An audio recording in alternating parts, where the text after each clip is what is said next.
right, sweetie. So we're here for another episode of the Sam Quiz. Yeah. So Sam Quiz. So what is the background color for this card? Oh, it has rocks. What's in the picture? Okay, it's a rock island with rocks, and there's sand swirls in the water.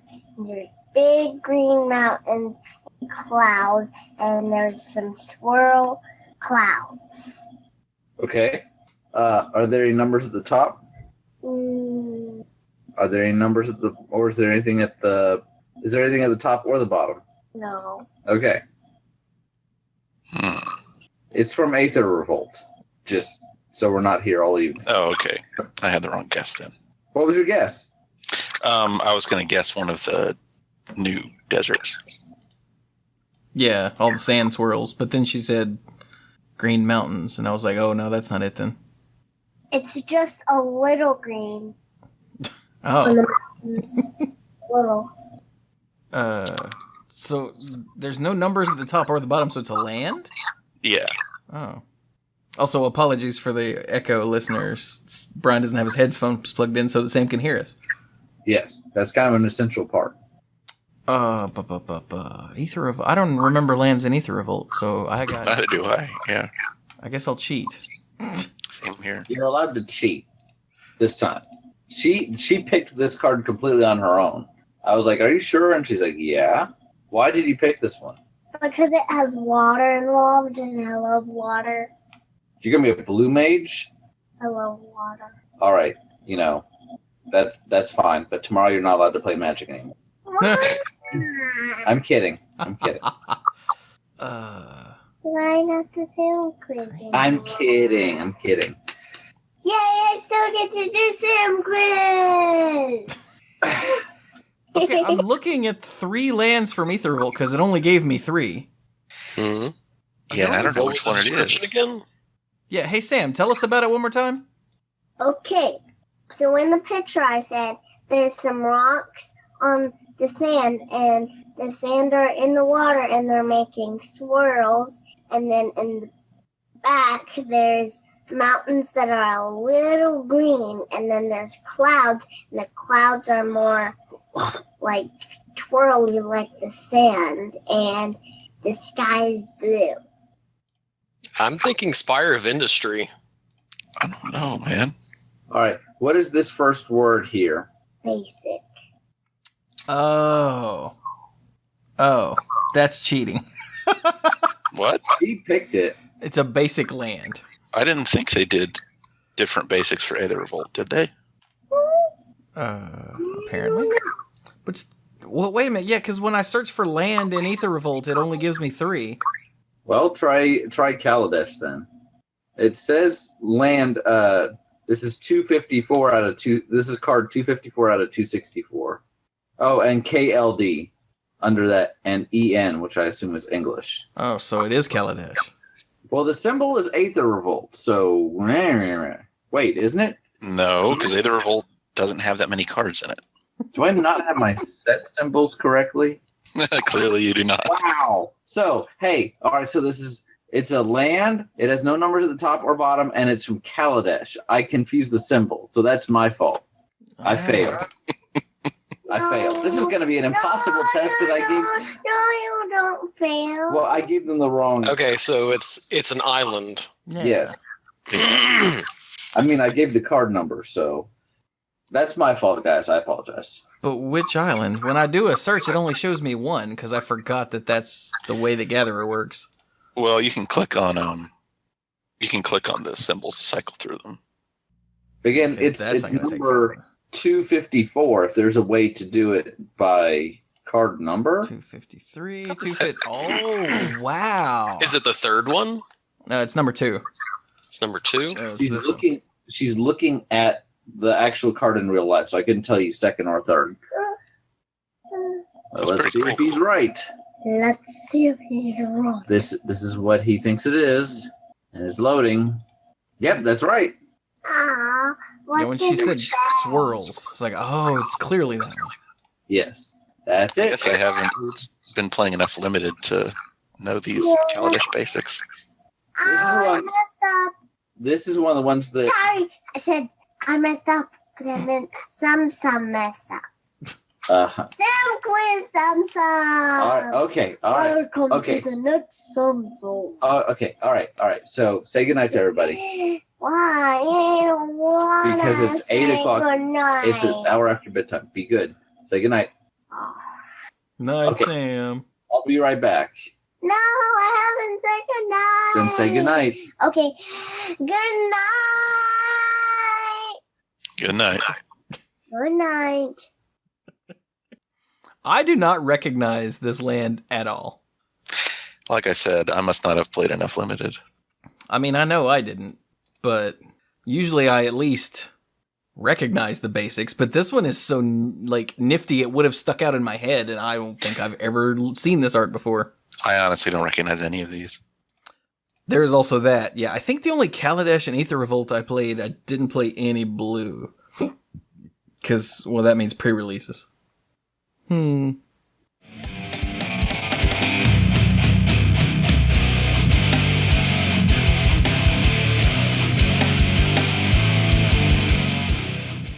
Ow! Jam! Hello again and welcome to the Mana Pool. This is episode 473 of the Mana Pool. I was trying to think of something clever for brought to you as always by, but I got nothing this time. Brought to you as always by Chewie's complete lack of planning. I thought that was pretty good. In case you couldn't tell, I am in fact Chewie. I am the lead dork, and with me as always are some dorks. Hey dorks. That was it. Just hey dorks. That's us. The dorks. You want to introduce yourself like normal? I guess. Why we got to do everything so predictable? All right, I'm Brian. I'm the lead rambler, here to talk. Interrupting Dungeon Master. Brian! Oh, see, that's great because you interrupted Brian with an interrupting Brian. You know? What am I even doing here anymore? I'm kidding. Yay. Hey, everybody. Dorks. What? Anyway, Nerd. what's up? Haha. I'm Mike. I'm the rules guy and the game lore guy. And the main reason we do certain things in a predictable fashion is that so we'll remember how the heck to do them. Doesn't always work, as you can see.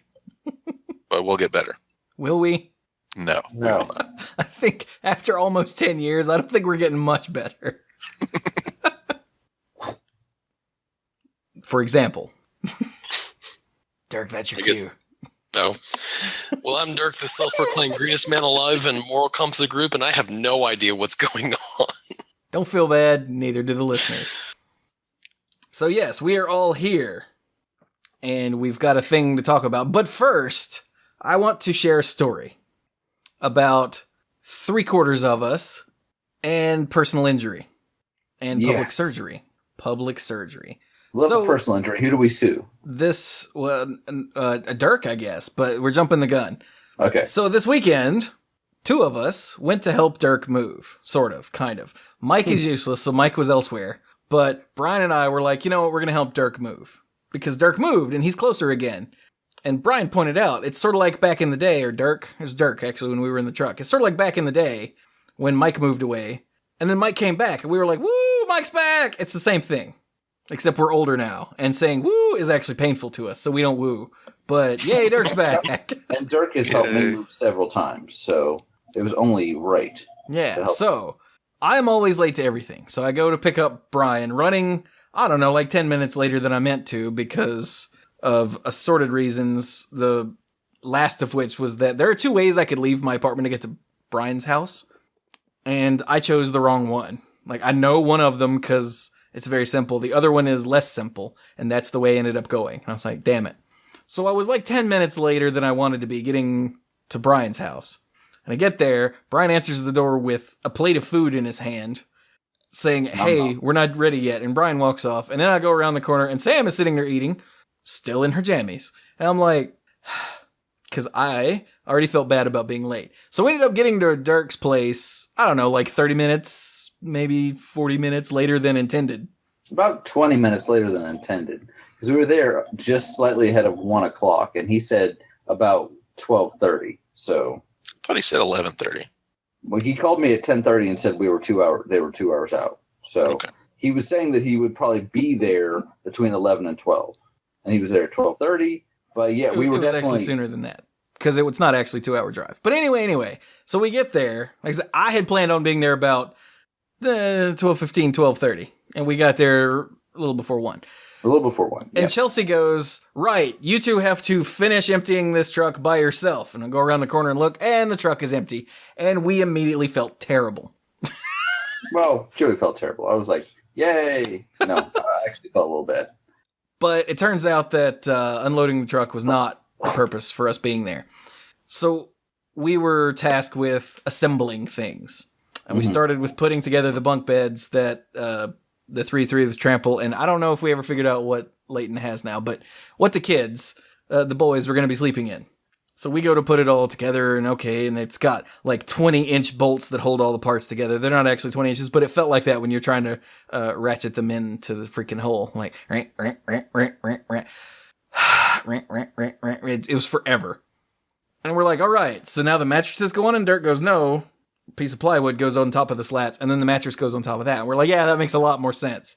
So we go downstairs, and there's 2 big-ass pieces of plywood. And I grab one on the top and lift, with just 2 hands, and lift and carry it upstairs. And I think, Dirk, did you get the other one? Dirk got the other one because I helped you guys guide it around the corner. Right. And we put it all together, and then we took the truck back, and we put the weird can thing together, whatever. The plywood is the important part here. That was Saturday, right? Yes. Mm-hmm. Yeah. So Saturday night, I think it was Saturday night, might have been Sunday, don't remember now. I'm sitting here streaming, and it was Saturday night, yeah. I'm sitting here streaming. I was recording the Tavern Brawl, but I was streaming it at the same time. I was recording Brawling with Buddies live on stream. I looked down at my hand in the one of the lines on my palm, and I see this little dark shape, and I go, I think that's a splinter. Damn. And I keep playing. And we finished the Tavern Brawl video, and I'm like, all right. And we start playing, I think I started playing Overwatch. Mm-hmm. And now that I'm aware of the splinter, I can feel the pain. And I'm in between games, I'm like, okay, stream, we got to hang on a minute. I have to perform emergency surgery. And I found a needle, and I start, you know how you do when you have a splinter, I start picking away at the skin, because at this point, it's covered over. And I start picking away at the skin, and I get a hole, and I'm like, right, how do I get this out? And I get up and go get tweezers, and I come back, and I play with it, and I'm trying to get it out. I don't have the tiny little needle nose tweezers. I've got, like, big-ass tweezers.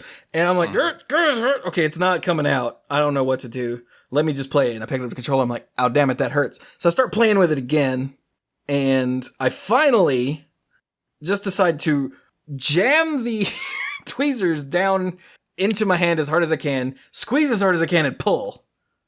Because at this point, I don't see it anymore. I know it's in there, but I don't see it anymore. And I'm like, I've pushed it further in. I'm going to die. It's going to make its way to my heart, and I'm dead.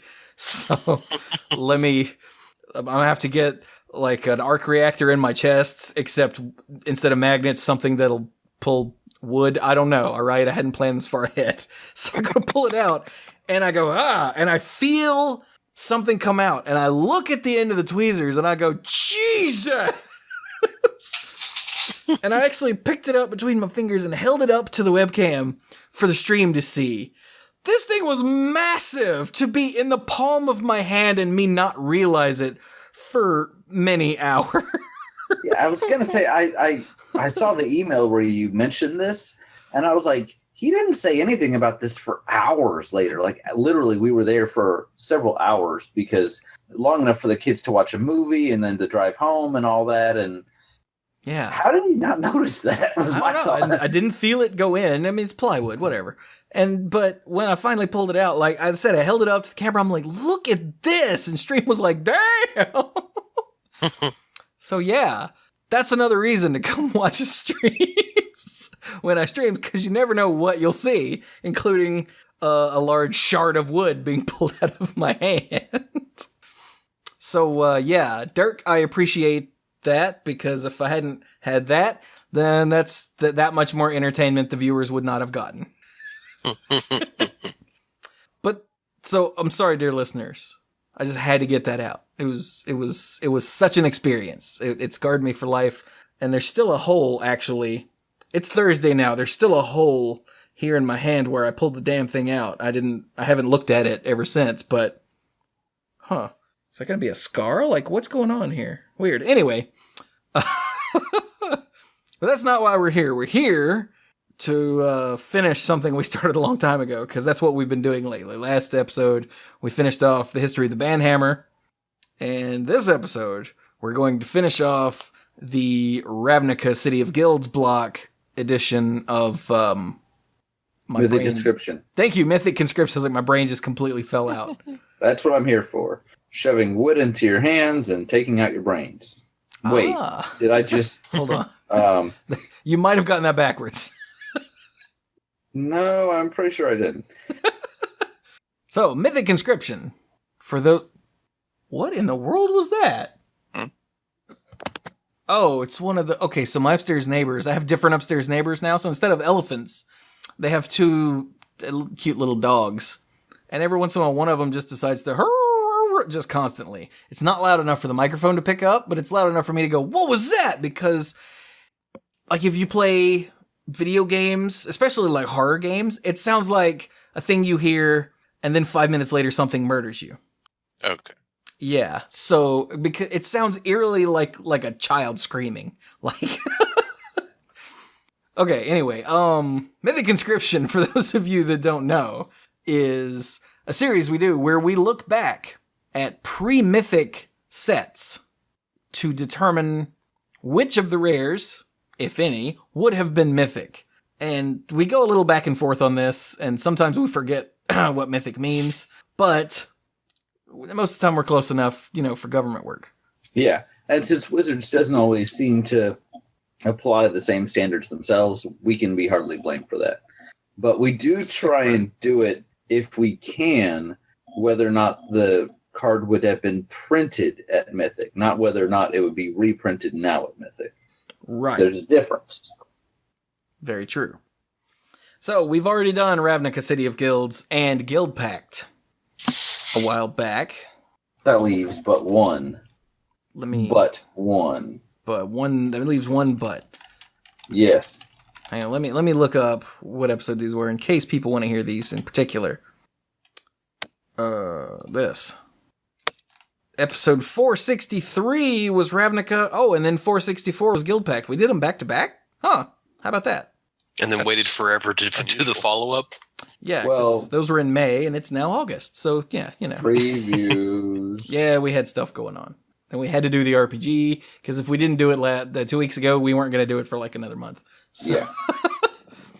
Then we had to finish the Banhammer. Yeah, so look, we're all caught up now. Let's finish this. So, Guild Pact was the second set.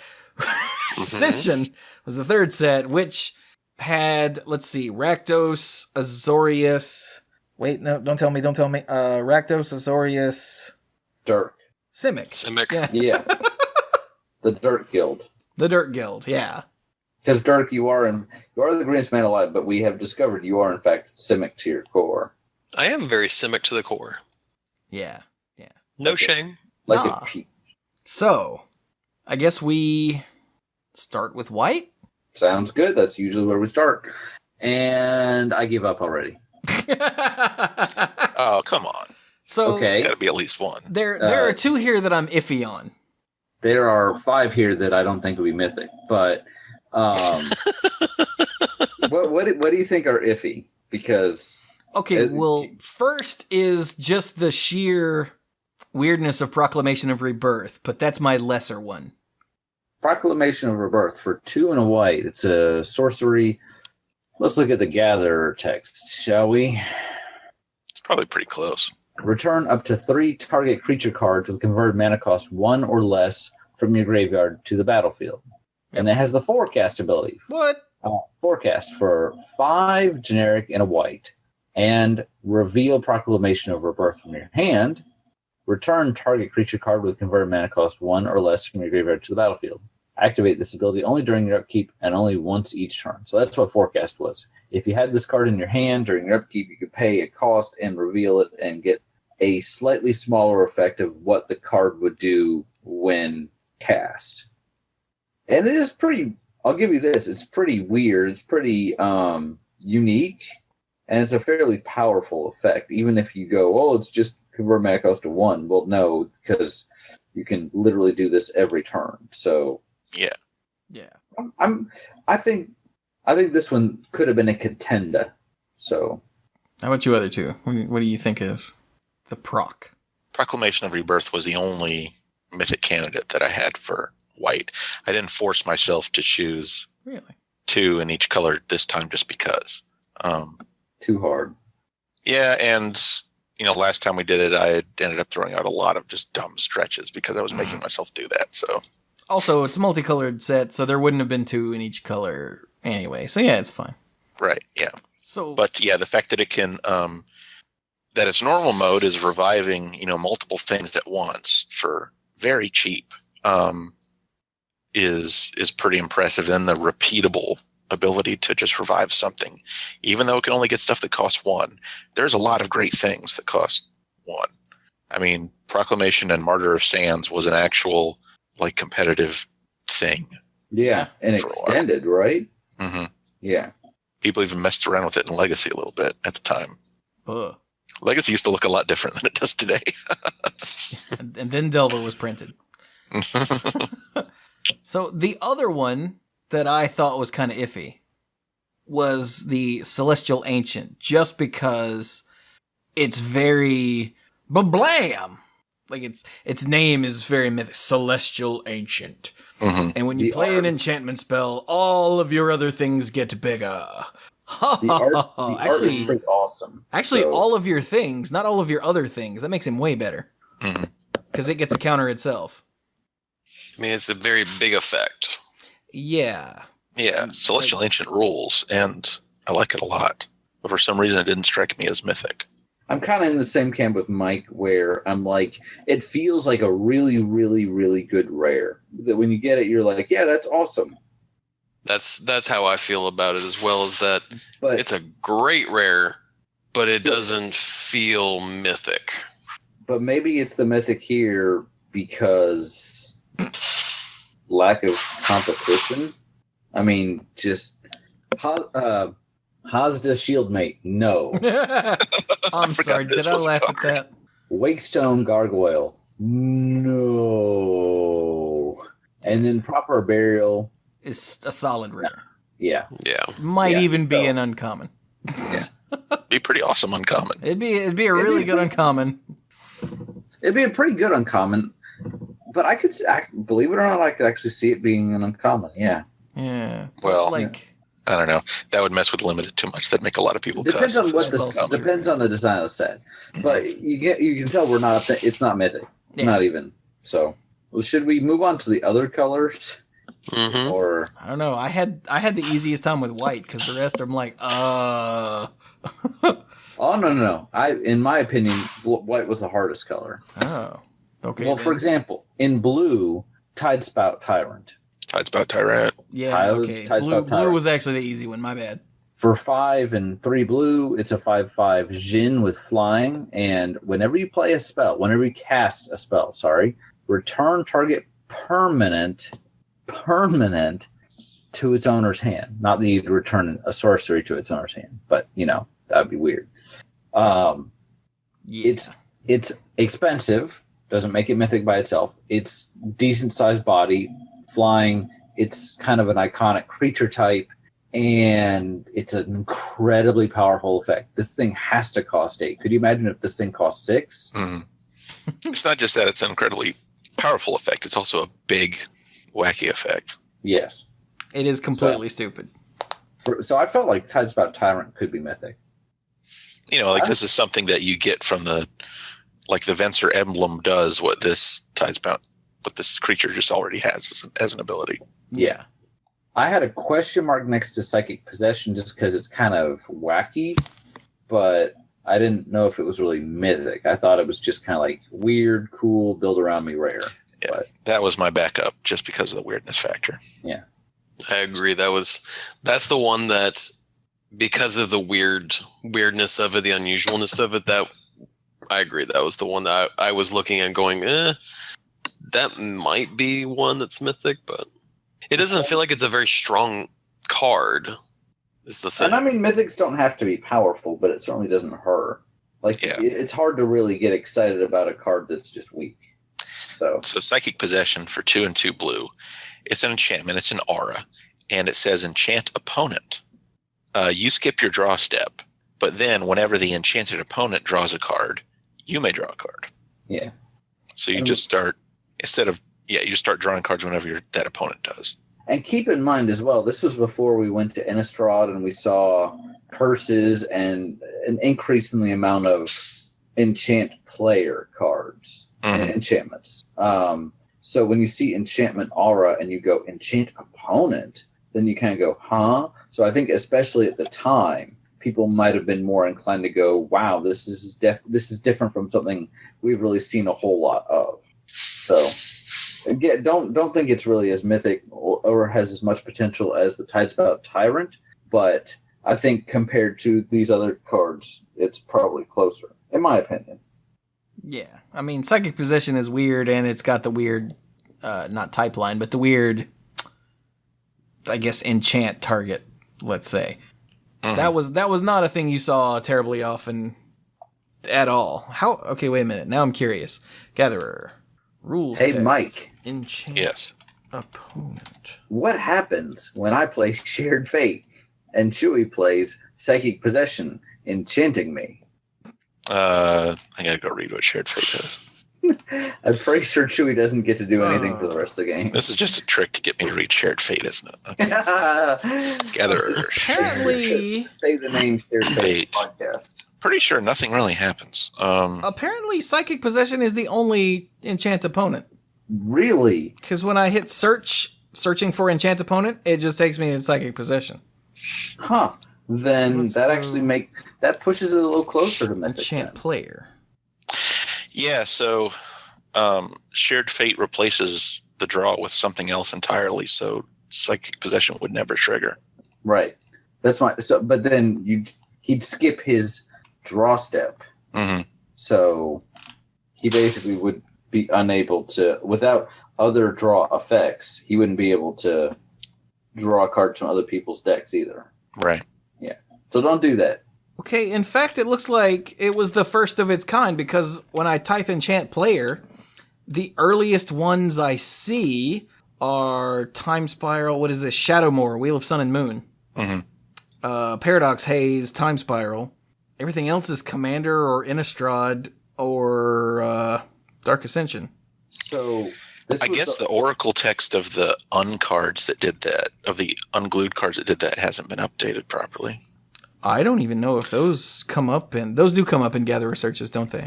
Yeah, but because because they never had their Oracle text updated for modern Magic, they only have their printed text showing. Oh.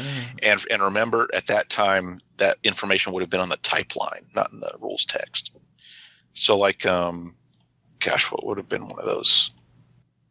Motion alarm? Just a second.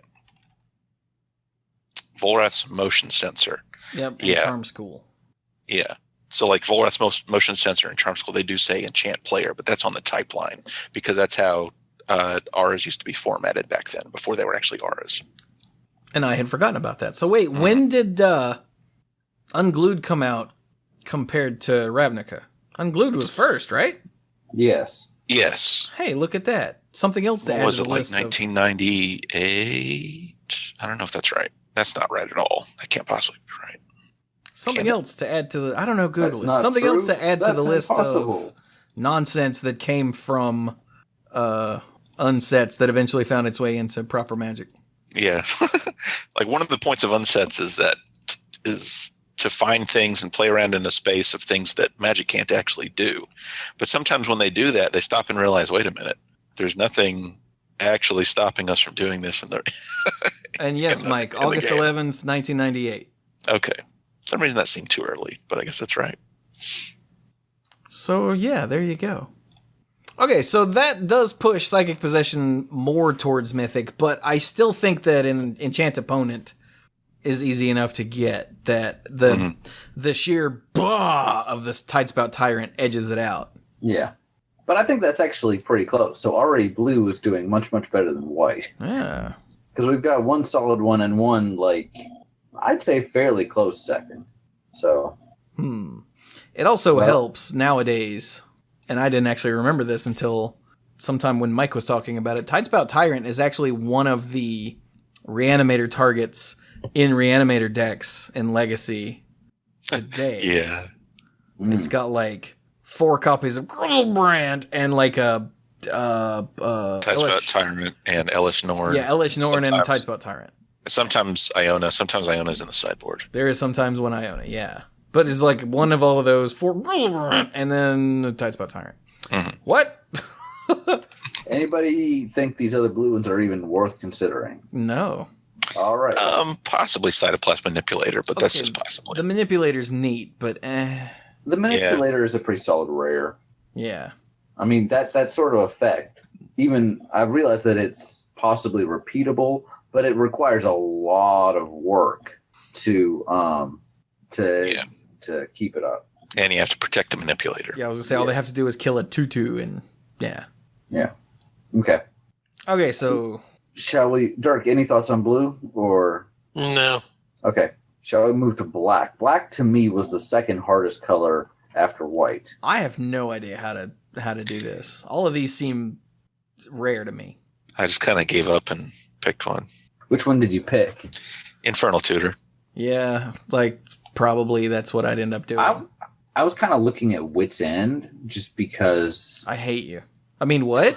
just because it's very final. It's very just, hey, all your stuff, your hand's gone. For 5 and 2 black, target player discards his or her hand as a sorcery. Do I think it's a good card? No. And we also saw this on. We've seen similar effects. Like, is it Hypno or Hypnox. Hypnox?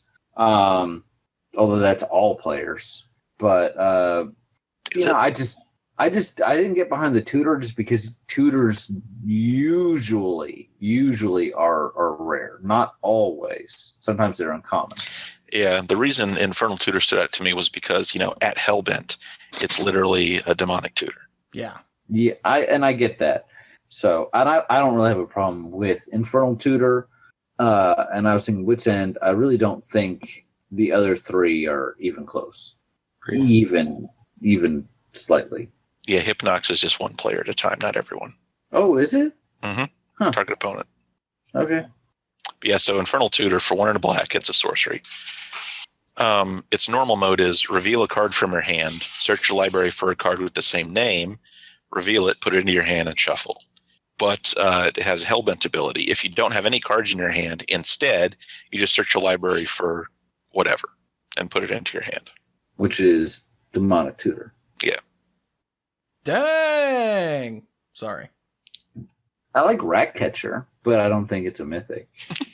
Ratcatcher's awesome, but no. Yeah. Dirk, what do you think about these black cards? You guys picked the 2 that I was the most. The 2 I thought were more likely to be mythics.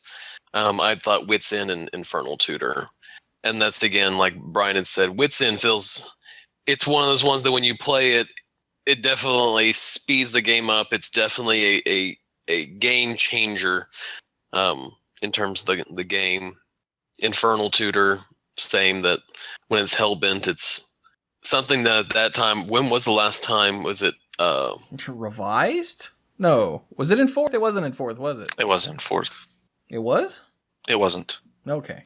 It was just in Revised, and then, it's been a Judge promo, and it was in Divine versus Demonic, and so there were, and this is, which tutor was it?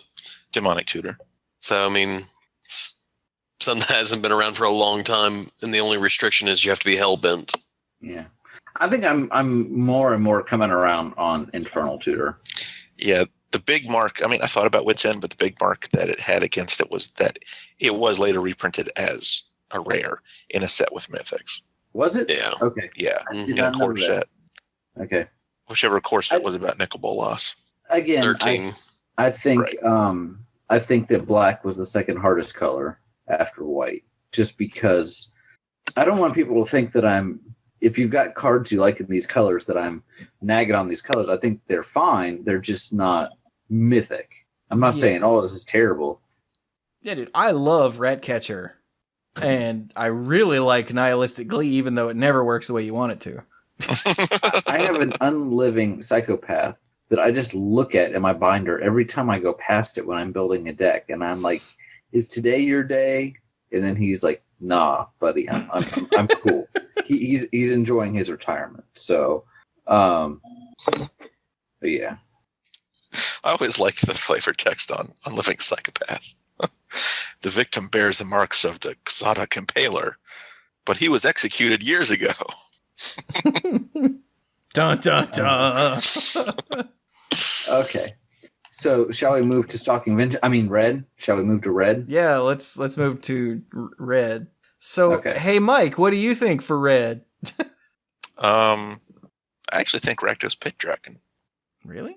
Yeah, because it has his activated flying and fire breathing, and you can give it double strike.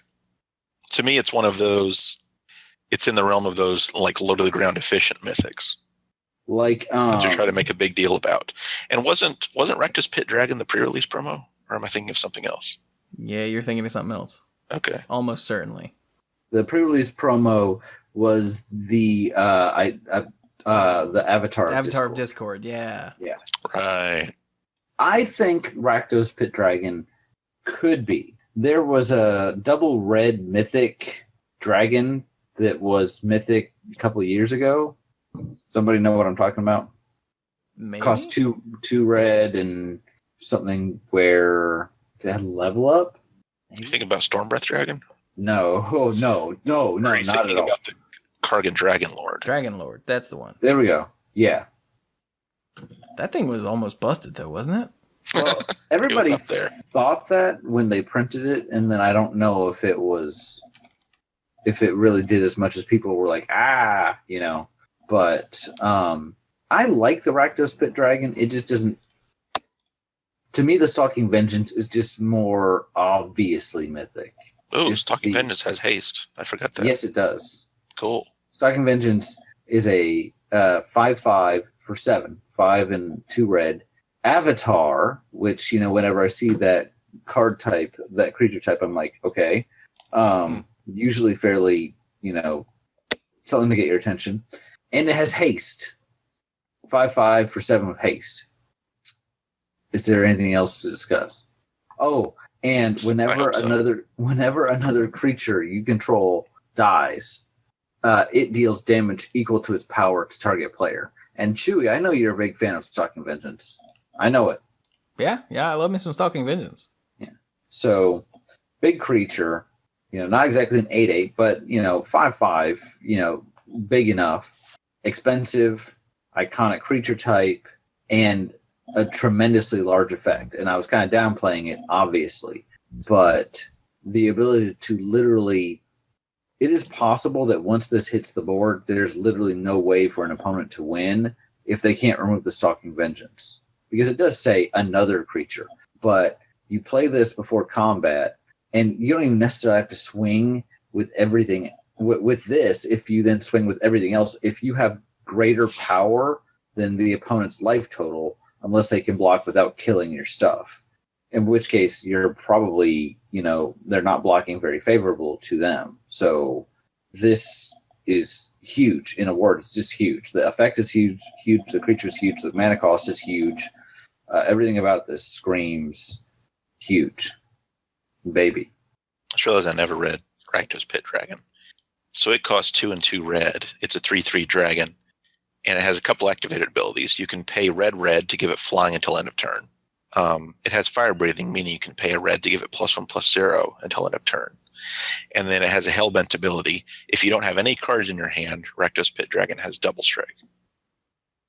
See, for some reason, I just never liked the Pit Dragon. Like, on paper, he's so great, but I just never did anything or ever saw anything come out of Rakdos Pit Dragon, which makes me sad. I think he's awesome. Honestly. He's one of those cards that always wanted to work that just never seemed to work. Sort of like Nihilistic Glee. Hellbent was that kind of ability. It's like, this is so cool, and you always have one card in hand and can't get rid of it. Maybe that's just me. But at least Nihilistic Glee could help you get rid of that card. That's true. I don't think that's just you, Chewie. I think that you kind of, it's a little bit like Planeswalkers. You might get drawn to that last ability and go, yeah, that's awesome, and realize that a lot of the time you're just not going to get there. And the question is the card still good? Would you play Rakdos Pit Dragon if you were never hellbent? I didn't have to, no. No. But then, That's a good point. like, Stalking Vengeance, he's not as, like, big and ridiculous as the Tidespout Tyrant in my brain. No, he's not, because that's Tidespout Tyrant is ridiculous. And I love Stalking Vengeance, but for some reason it didn't strike me as mythic either. Okay. It could be that I was overcompensating, well, I love this card, so let me push it further away. So not trying to, like, bias yourself or something along those lines. Yeah. But, like, Demon Fire is clearly a solid rare. That's not Yes. a mythic. I mean, it's a fireball, so... Yeah, it's a fireball that might be uncounterable, Yeah. which is and unpreventable, which is really freaking awesome, and it's totally rare. Didn't And it actually mattered. Yeah, didn't it rule its format? Mm-hmm. It was Demon Fire incredibly... actually mattered. It was incredibly important in Yeah. the format. Stormscale Anarch, discard a card at random to deal 2 damage, and if you discarded a multicolored card, it deals 4 damage. That's really cool, but that's not mythic. Yeah. And then War's Toll is bizarre. Yeah, it But I is. think it's a red rare enchantment, isn't it? It's a red rare. It's a red rare enchantment. Yeah. Whenever an opponent taps a land for mana, you tap all lands that player controls, and if a creature an opponent controls attacks, then they all have to attack. So if you're gonna tap a land, you gotta tap them all. So you're limited to basically doing one thing. Now you can of course use that mana for other things, but once the mana empties out of your mana pool, you're done. And then if one guy attacks, if it's your first night at Fight Club, all of you have to attack. So. And in a 2-player game, War's Toll is interesting because of the way it keeps your opponent off balance. But when there's more than 2 people in a game, War's Toll just makes people stop playing Magic and the game gets really dumb and boring. Yeah. Yeah. Which doesn't really have anything to do with whether or not it's mythic. It's just that it's kind of a weird / It makes the game not fun. Yeah. Yeah. But not in a really profitable way. I mean, in theory, you're building your deck to take advantage of this, but... Yeah, it's not like Shared Fate where it makes the game unfun in a fun way, if that makes sense. I'm all out. I know what you're talking about. I'll allow that. Where it makes the game, stupid and unconscionable in a fun way. Yeah. Yeah. Whereas War's Toll makes the game stupid and unconscionable and no one's doing it. And then one person does something, but then they die because of the backlash. But then whoever killed them dies because all they're doing, it's just not cool. Mm-hmm. So nobody does anything because of the domino effect, So it's down to the Pit Dragon and Stalking Vengeance because the other 3 are clearly not. And I don't know. I see what Mike is going for with the Pit Dragon, but it's just a bad dragon. Bad dragon. Unfortunately. Like in the greater scheme of Magic, it's just a bad dragon. And the Stalking Vengeance Go in your hole. is not a dragon, but it seems to think it is. It wants to be. He's like, I'm big and I burn things. Well, I'm an avatar. What does that even mean? Shut up, you. And he's like, your mom's on Facebook. I'm like, whatever. Sorry, we've had this conversation. I still think it could be mythic, but I definitely see the point. So, not as easy as blue, right? But not as bad as white or black. So I guess for me, having eliminated the other 3 and realizing that the Pit Dragon to me is just a bad dragon, yeah, I'm gonna go with Stalking Vengeance too. All right, welcome to the club. Do I Dirk, have to fight? Well, I don't know. Is somebody else attacking? Maybe. Dirk, are you attacking? I mean, Dirk, did you have any input on the redness? I have to agree. Like, I was leaning towards War's Toll, but Oh, we made I him would feel have bad to agree about with it. Stalking Vengeance, just because War's Toll. There have been mythics that when you play this, essentially you know that person's going to win, and War's Toll really does feel like that this is a card that when it gets played, you're pretty sure you're going to win just because of what it does. But the thing is that, and I'm thinking of like the Eldrazi, again, they're sort of the ones I think of as when this hits the board, you're like, but at least with the Eldrazi, there is a way of getting rid of it and everything. War's Toll, unless you have some way of getting rid of enchantments, War Toll really is just... Yeah. Oh, I just realized that it only does that for opponents. So Yeah. Yeah, you didn't realize wow, that? so you're free to just do whatever you want. Your opponents Right. are like, damn it. It's I don't know true. why that didn't register at first. Because War's Toll and Stalking Vengeance were the two I thought were more likely to be mythics, but I very much agree with you guys that War's Toll really is just a card that it doesn't feel like it makes the game interesting in any way. It just feels like this is a card that just. But then again, but here's the thing: is that there's been the Elish Norn. What is Elish Norn? All your stuff gets +2/+2. Everyone else's. Well, I stuff know, gets but -2/-2. that's the cycle. The They Praetors. all The did Praetors. that. Praetor. Yeah, the Praetors. All the Praetors essentially made if your stuff is awesome, everybody else's stuff sucks, and that's Yes. what Yes. War's Toll does. They were great for cards, so yeah. It's my stuff works fine, your stuff doesn't. Is what War's Toll does, and in that regard, it leans towards Mythic. It's not expensive, and it essentially doesn't- mucks the game up in your favor. If there was a Praetor that did War's Toll, it would be like the first ability would be like whenever an opponent taps a land for mana, you tap all the lands they control and you untap your lands. Because it's symmetrical, it's you hurt them and you help yourself. This is purely slowing them down. Or the second ability would, well, I guess the second ability just would just be there or exist. Like whenever you attack with a creature, you can choose whether or not to attack with other creatures, aka magic. So I don't know if that needs to be codified, but I see your point. But I think that I don't know that screams mythic to me, just because I think Praetors are also legendary creatures with some decent stats on them, and they pump your team they pump they whatever they're taking away from the opponent, they're also giving to you. So whereas this is simply denying the opponent something. It's not necessarily putting you in a better position, aside from the fact that you're slowing them down. But if you feel like it's mythic, I'm not here to convert you to the Church of Brian. Yeah, for me, it feels like it's somewhere where it could and no is really where War's Toll feels. Because the whole thing about all creatures that opponents control attack if able, well, if they send them all your way, you're kind of screwed. So you've sort of kicked them while they're down, and then when they're like, well, they pull out a knife, and then you're just like, come at me, bro. And then you're just sort of waiting to get attacked for it. So it really doesn't feel like I don't know if it's a good one or if it's just like it. I don't know. One that I do feel that of these that I feel confident in, Stalking Vengeance would be my vote.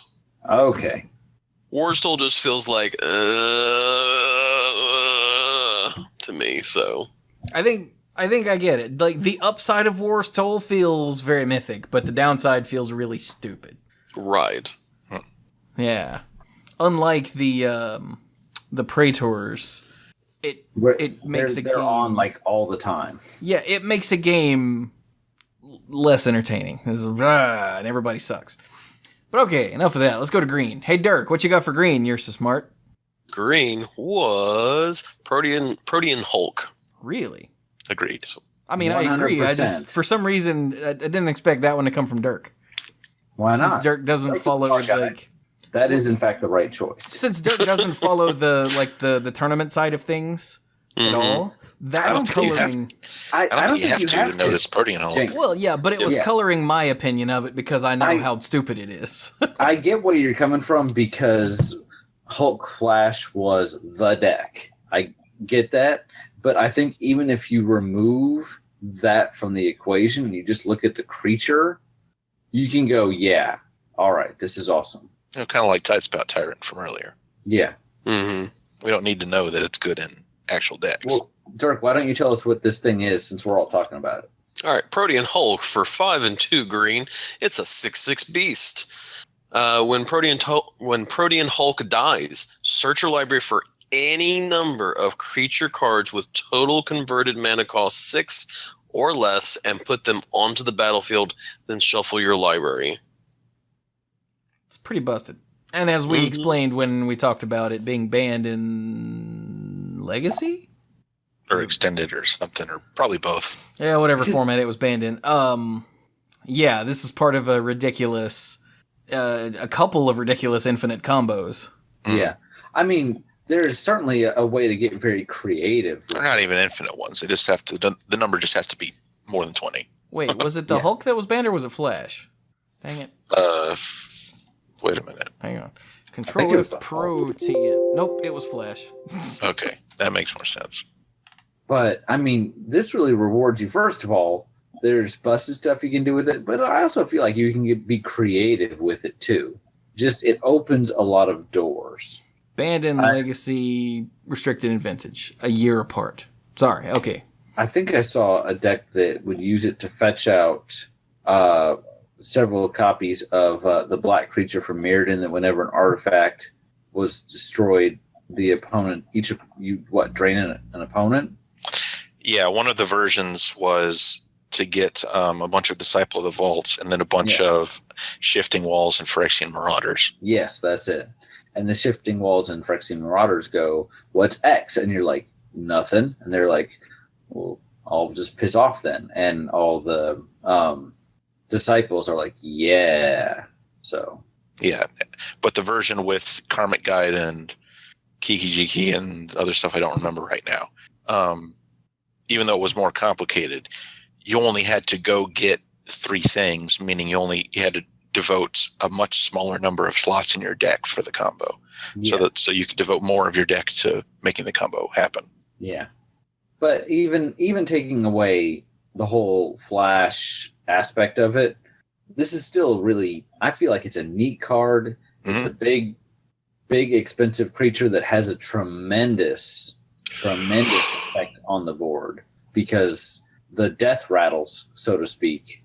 And I started using Hearthstone terms, and Magic players are going to be like, he's a traitor. But the dies trigger is so impactful, and I actually kind of like it because then as long as you're not doing anything busted with it, it could be really interesting to see in a lot of different formats. Mm-hmm. So this, to me, I mean, clearly, it doesn't sound like anyone's in disagreement here. Mythic, just all the way. Yeah, I mean, it's completely ridiculous. If this thing dies, you go dig out some number of things. Even if you just go get 2/3 drops for free when someone kills a 6/6, which is what 6/6s are there for, to be killed, because otherwise you win. Yeah, I mean, what's the downside? Oh, they didn't kill it. Oh, darn. Yeah, okay, I guess I'll hit you with my 6/6 then. Yeah. Like, So what about these other green cards? they're okay, I guess. Yeah, nothing really. Okay. That's Elemental how I Resonance is super powerful. It could be super powerful, but it They just have to. usually isn't. It's a creature enchantment. It's a permanent enchantment. Oh, enchant permanent. Oh, that's right. But then you have to keep it around for a turn before anything happens. Yeah, you have to spend 4 mana to put the Elemental Resonance on it and then somehow protect it or keep it from dying so that you can get some huge burst of mana next turn. Right. And I mean, that could be powerful, but in the end, it's kind of a situational mana generation. So Loving Shaman is kind of neat, but isn't mythic. It's It just was neat. gonna be hiccup. It was gonna be the next big thing, and then it wasn't. How many cards fit that description? Very true.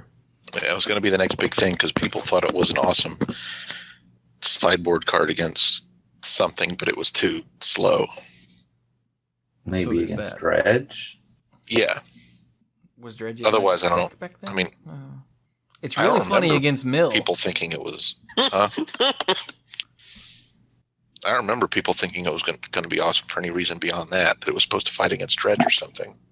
Okay. Or just be one where if you burn through your deck real fast, then you can stick all your graveyard stuff back in your deck. Yeah, you could. So, but he's not mythic. Yeah. And then No. Sprouting Phytohydra is clearly just a goofy rare. It is just an incredibly annoying card. Yes. And then Cytoplast Rootkin is just like, oh look, okay. Oh, yeah, I missed him because whatever. See, yeah. All right. Anything that's got graft on it, I'm just like, nope. Because graft Okay, graft, that's racist.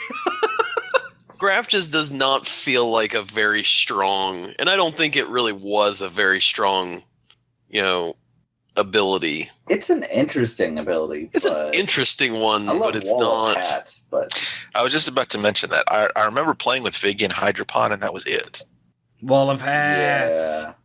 All right. Before we go to the multicolored, because there's a lot of it, do we want to cover the colorless cards just real quick? Are any of these mythic? Obviously, I don't think anyone's going to make a case for the lands. You've got the shock lands, and you've got the Pillar of the Power Runes. Not mythic, I'm assuming. But does anybody disagree? I don't think so. No. Okay.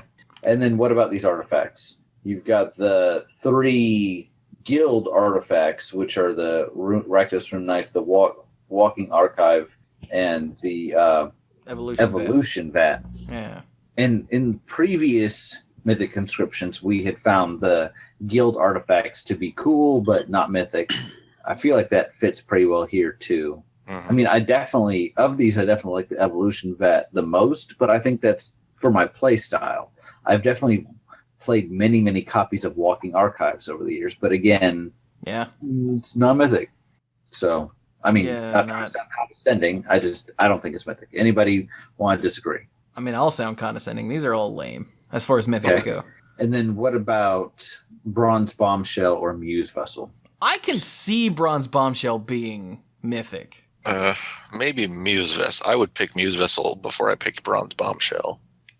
Well, the reason is because it's so bizarre and out there, but it could just be a red rare enchantment. I was literally gonna say, Chewie, I see exactly where you're coming from, and I feel like it's a red rare. And you took the words literally out of my mouth. Get out of my head. Get out. Well, to me, the strike against Bronze Bombshell being mythic is that it can't do any of its cool stuff on its own. It's impossible for it to do any of its cool stuff by itself. And most That is mythics don't. Some of them get better with help, but usually don't require something else to do almost anything at all. And paying for a 4/1 that doesn't do anything else is just going to be Yeah. Like, Stalking Vengeance needs one of your creatures to die. Well, yeah, that a deck happens. with creatures in it. Yeah. Yeah, that happens over the Tight course Spout of Tyrant Magic. needs you to cast a spell. Yeah, which Yeah. happens. Bronze Bombshell needs your opponent to take control of it, which they're not going to do. Or you have to give it to them, and that means that you Which built is- around it. Which is not something Yeah, that that's happens. not a thing that just Yeah. happens. So, Right. yeah. Okay. All right. What about this here Muse Vessel? Muse Vessel's weird. It is weird. It lets you cast stuff that you ripped out of other people's hands. So that's why I think it's mythic. Mm-hmm. Well, but black has this sort of effect in rare. Search target player's library for a card, and then you can cast that card.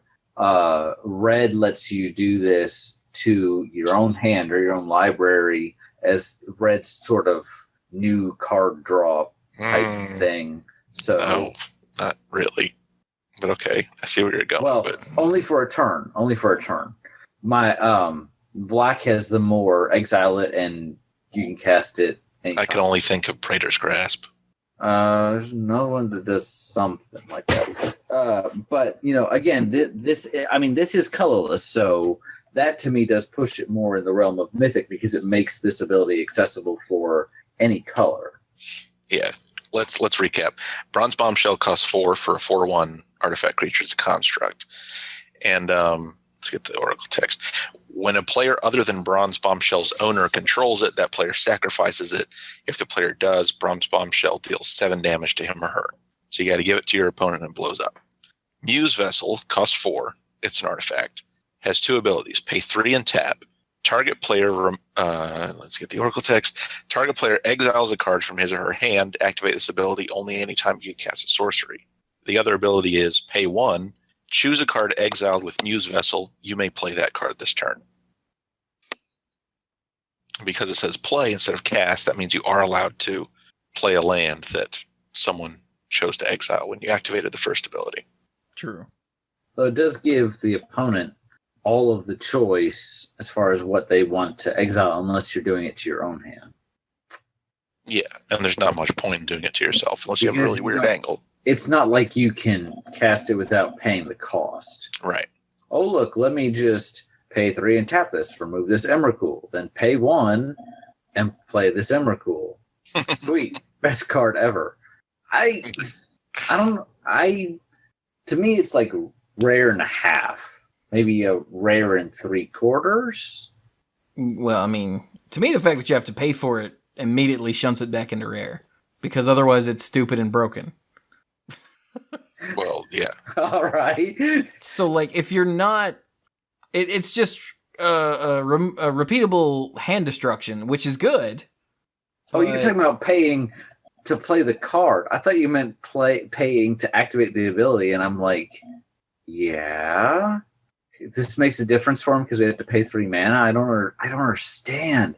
But you're talking about that second ability having to pay the okay, and that's my fault. I'm now caught up. Yeah. You have to spend mana to cast the card that you're trying to cast with that you removed with a Muse Vessel.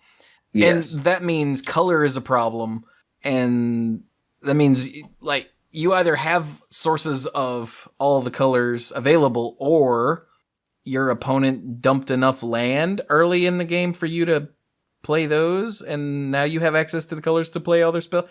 It's too much hassle to not do anything, you know? For me personally. Mm-hmm. As far as design goes, I don't think that's very Mythic either, really. I think, like, who was it said it's like rare and a half? Was that Brian? Brent said that, Yeah. Like, it does give you the ability to do this thing that's really neat, but it makes it not worth doing. I don't know. I'm iffy on it. Dirk, what do you think about these? Any thoughts? No. Okay. No. I don't know if either one of them is Mythic. Well then, shall we agree to disagree slightly about the Muse Vessel and move on to the part that everyone has been waiting for? I refuse to disagree. Well, all right then. Go sit in the corner. Why don't we move on to the part that everyone has been waiting for? The part where Chewie loses his. Wait, I can't say that word. Sorry. The multicolored cards. Yeah. So, how about Azorius cards since they're first? Or do we want to talk about the cycle of the guild leaders? Because that's how we approached the last couple. Okay, sure. Remember, each guild has a tiny leader, no pun intended, like the medium-sized creature, and then the like giant-sized creature. And in the past, I believe so far we had found all of the big ones to be Mythic. Yeah, if not all, then almost all. Right. And then the others to be rare. In this set, Azorius, for the big leaders, Azorius has Hesperia the Inscrutable, Rakdos has Rakdos. What? And then Simic has Experiment Kraj. And in my opinion, this is a bit of a shell game. 2 of these things are one way, and then one of these things is a little different. So let's see. Rakdos is big and stupid and ridiculous and horrible and awful and terrible and lame and amazing and powerful and weak. So I'm pretty sure he's Mythic. Yes, Rakdos the Defiler for two and 2 black and 2 red. So for 6 mana is a 7/6 flying trampling demon, which you go, those are some amazing stats for that cost. Yeah, they are. When he attacks, you sacrifice half the non-demon permanents you control rounded up, and whenever he deals combat damage to a player, that player sacrifices half the non-demon permanents he or she controls rounded up. And whether you like it or not, that is incredibly powerful. Both what it does to you and what it does to the opponent. Mike, you know better than anyone the cost of a Rakdos. I do. Mhm. I mean, it's good in a 2-player game, but I still In a remember. multiplayer game, he's not all that great. No, I still remember attacking Dirk with it, and then after Dirk finished sacrificing his stuff, he looked at me, and there was this look in his eyes. And I looked down on the board at my board and Dirk's board and Chewie and Brian, and I'm like, that was a really bad decision. But Because unfortunately, Rakdos essentially just said, "I'm gonna decimate the two Two of people. us and make sure that we will not win this game." and Chewie and I, I'm pretty sure, were like, what just happened? Thanks, guys. And Mike goes, worth it. And then Dirk reaches across and stabs Mike in the head. I don't think he did. I don't think he did. No, he didn't. But actually, he might have said it because Mike was cockier back then. But So, Rakdos. I think I had Mythic- wised up at least a little bit by this time. Well, obviously not. But Well, the thing was, at least at the end of it, Mike. I didn't mean "Well, I wise up in used terms him." of be a good Magic player. I meant okay. All right. So, Mythic, everybody, yes? Yeah. I mean, Yes. yeah. All right. Experiment Craj. this one has a big flashing neon sign. Yeah. Yeah, It's it like does. mythic. Hey, Chewie, what's it do? It has all activated abilities of each other creature with a +1/+1 counter on it, which doesn't sound all that impressive until you realize that it says tap, put a +1/+1 counter on target creature. There's lots of creatures with activated abilities. Like, lots. And you don't even have to build your deck around it, because this gives you access to all your opponent's stuff that has activated abilities. Mm-hmm. And it's a 4/6 for 6, which isn't huge, but it's enough to make it. None Big. of that matters. What really matters is that it's a legendary ooze mutant. Mythic. There's that too. I mean, yeah, I feel like this is Mythic. And I from a remember sto- when Planeswalkers were first printed, there was a hole in the rules regarding loyalty abilities, and for a little while there were combos where you could, through kind of a convoluted way, you could turn a Planeswalker into a creature and then get like infinite activations of the loyalty abilities Oh, my using God. Experiment Craj, but they closed up that loophole. Thank Experiment goodness. Craj and Gideon, like just holding hands, walking down the beach. That's a really pleasant, disgusting thought. Mm. From a storyline perspective, Experiment Craj is also very important from what was happening in Dissension. So, Yes. yeah. Sure. So, Mythic. And finally, Isperia, the Inscrutable. I always forget this card exists. There's a reason for Yeah. that. I can see what they were trying to do, but they just kind of missed. It lets. Okay, hey Mike. Mm-hmm. What the hell?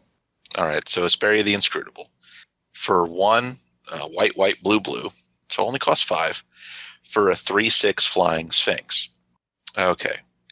Whenever Asperia deals combat damage to a player, choose a card name. That player reveals their hand. If a card with the chosen name is revealed this way, search your library for a creature card with flying, reveal it, put it into your hand, then shuffle your library. So, So, it's a situational combat damage trigger that might possibly let you search your library for a creature with a card with a very specific ability. Well, I mean, you're in Yeah. light blue, so it's not super specific. I mean, yeah, there's tons of creatures with flying. but then it goes to Still. your hand. Huh? Yeah, I mean, it's definitely a Sphinx. They hit that part. You solve a riddle, you get a neat little bonus. Yeah, but I That's an awful lot of loops you got to jump through. Yeah, and you have to Right? hit them in the first. You have to hit them in the first place. Which yes, it does have flying. It's just. Did she have a makeover in Return to Ravnica? Yeah. Was that Yes. her? Yeah. And she was much better, wasn't she? Yeah, I think she was. Sorry, I hit you in the face. Here's some gold. That's not right. Asperia, Supreme Judge for 2 white and 2 blue, a 6/4 with flying, and whenever a creature attacks you or a planeswalker you control, you may draw a card. Yeah, that's better. Okay, yeah. Sorry, I hit you in the face. Here's some gold. You lose some of the sphinxy, riddledness, but that's almost just. It's not strictly better. It's different, but But it's clearly better. yeah. Yeah. I have ever since Ravnica, ever since Dissension, I'm looking at all these great cards, and I got a copy of Asperia, and I've looked at it, and I'm like, I've always felt like I was just missing something. I'm just like, what makes you good? And then somewhere along the line, I realized, no. So it's not bad. But it's a rare. I feel maybe they would have tried doing Mythic, but the thing is that the quote unquote lieutenant for Azorius, I think, steals all the Mythic thunder. He does. Whereas the others. Okay, so let's move to the lieutenants, the smaller legendary creatures. And you were talking about the lieutenants, so why don't you go and tell us about them first? So for Azorius, the one here is Grand Arbiter Augustin IV. For 2 a white and a blue, he's a 2/3 human advisor. White spells you cast cost 1 less. Blue spells you cast cost 1 less. And then spells your opponents cast cost 1 more. Remember what we were talking about with War's Wage and Praetors, War's Toll and Praetors? This is kind of that, where you're getting discounts and the opponents are getting a kind of symmetrical detriment. Right. I feel like this one is just much, much better and has a bigger impact, maybe not on the board, but on the game as a whole, and is much more important to the story. I don't think Asperia even shows up in the story, but Grand Arbiter Augustin IV is extremely important. Massively. So, and this hits on one of the notes that Dirk brought up earlier. When someone plays this, that person might be winning the game. Yeah. Or and it's even harder for them to remove it because their stuff costs more. well, that player might be winning the game, or that player might be drawing all the fire. Also true.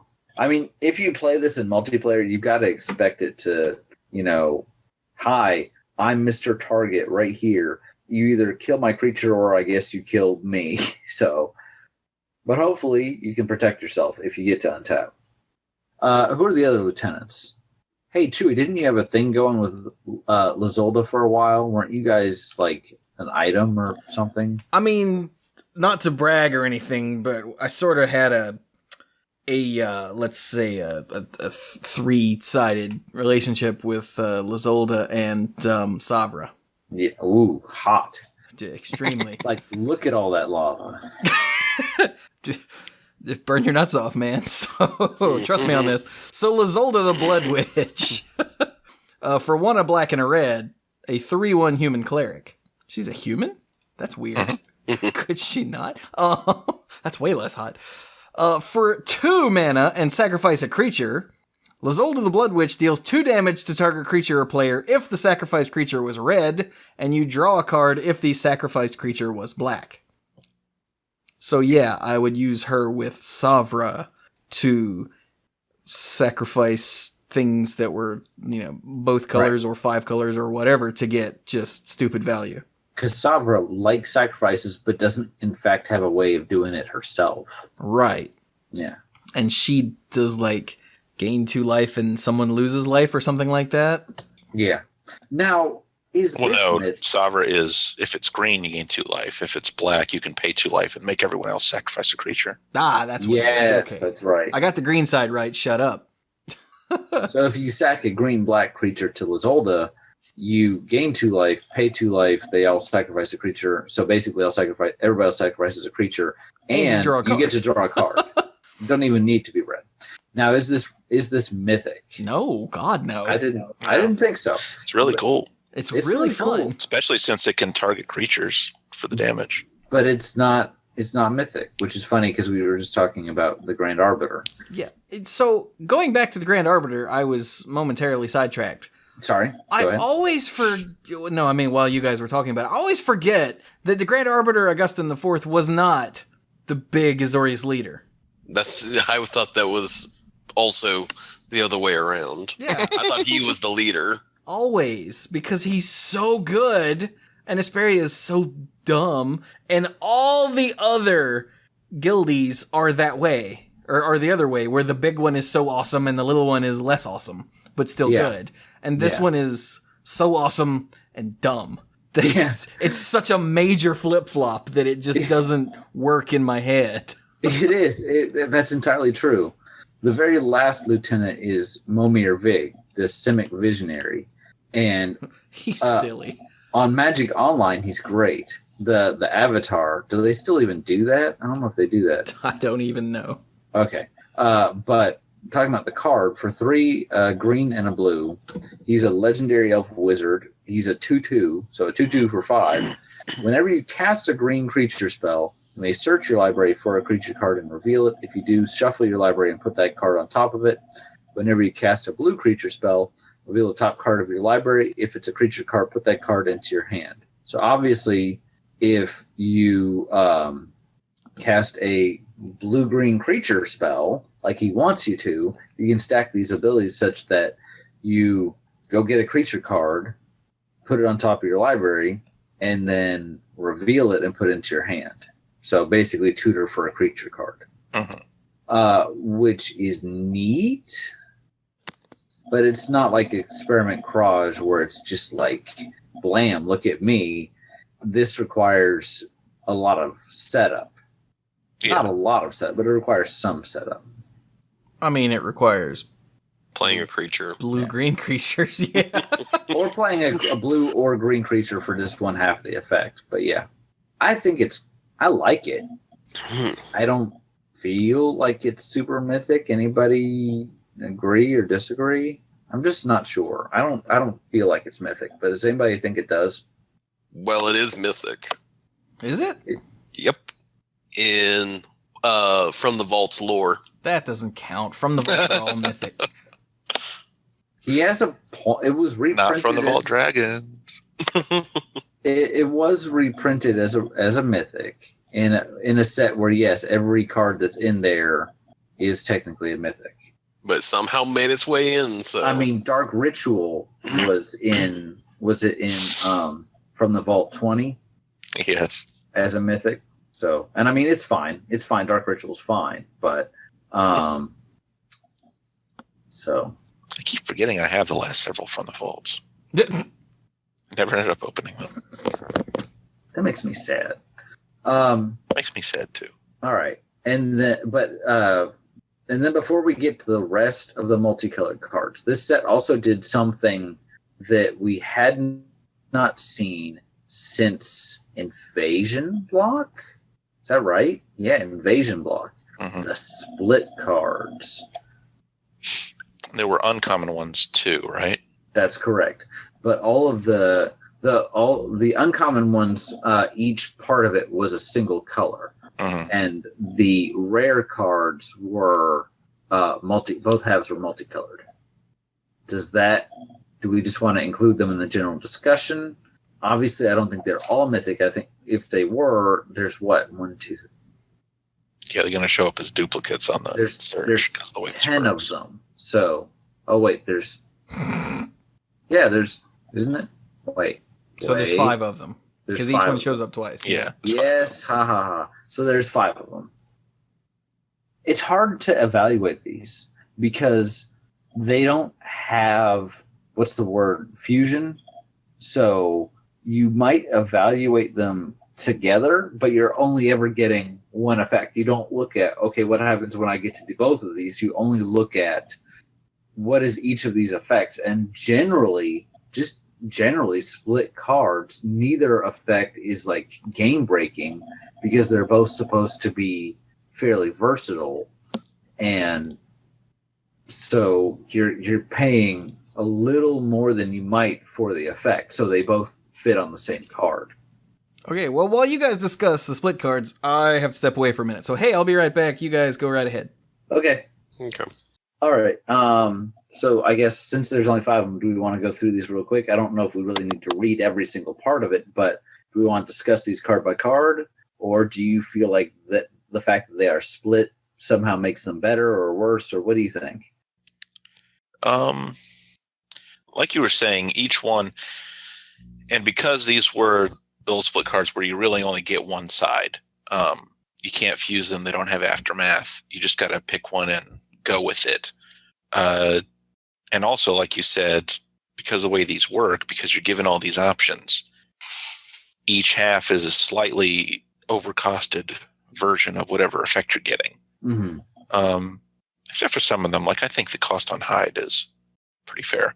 Yeah, but not like extraordinary. Yeah, they're just kind of normal. I mean, the one that's farthest out there in the realm of, cards don't do this is research. Half of research and development. Because it's basically like a wish. Yeah, for a green and a blue, it's an instant. Choose up to 4 cards you own from outside of the game and shuffle them into your library. Yeah.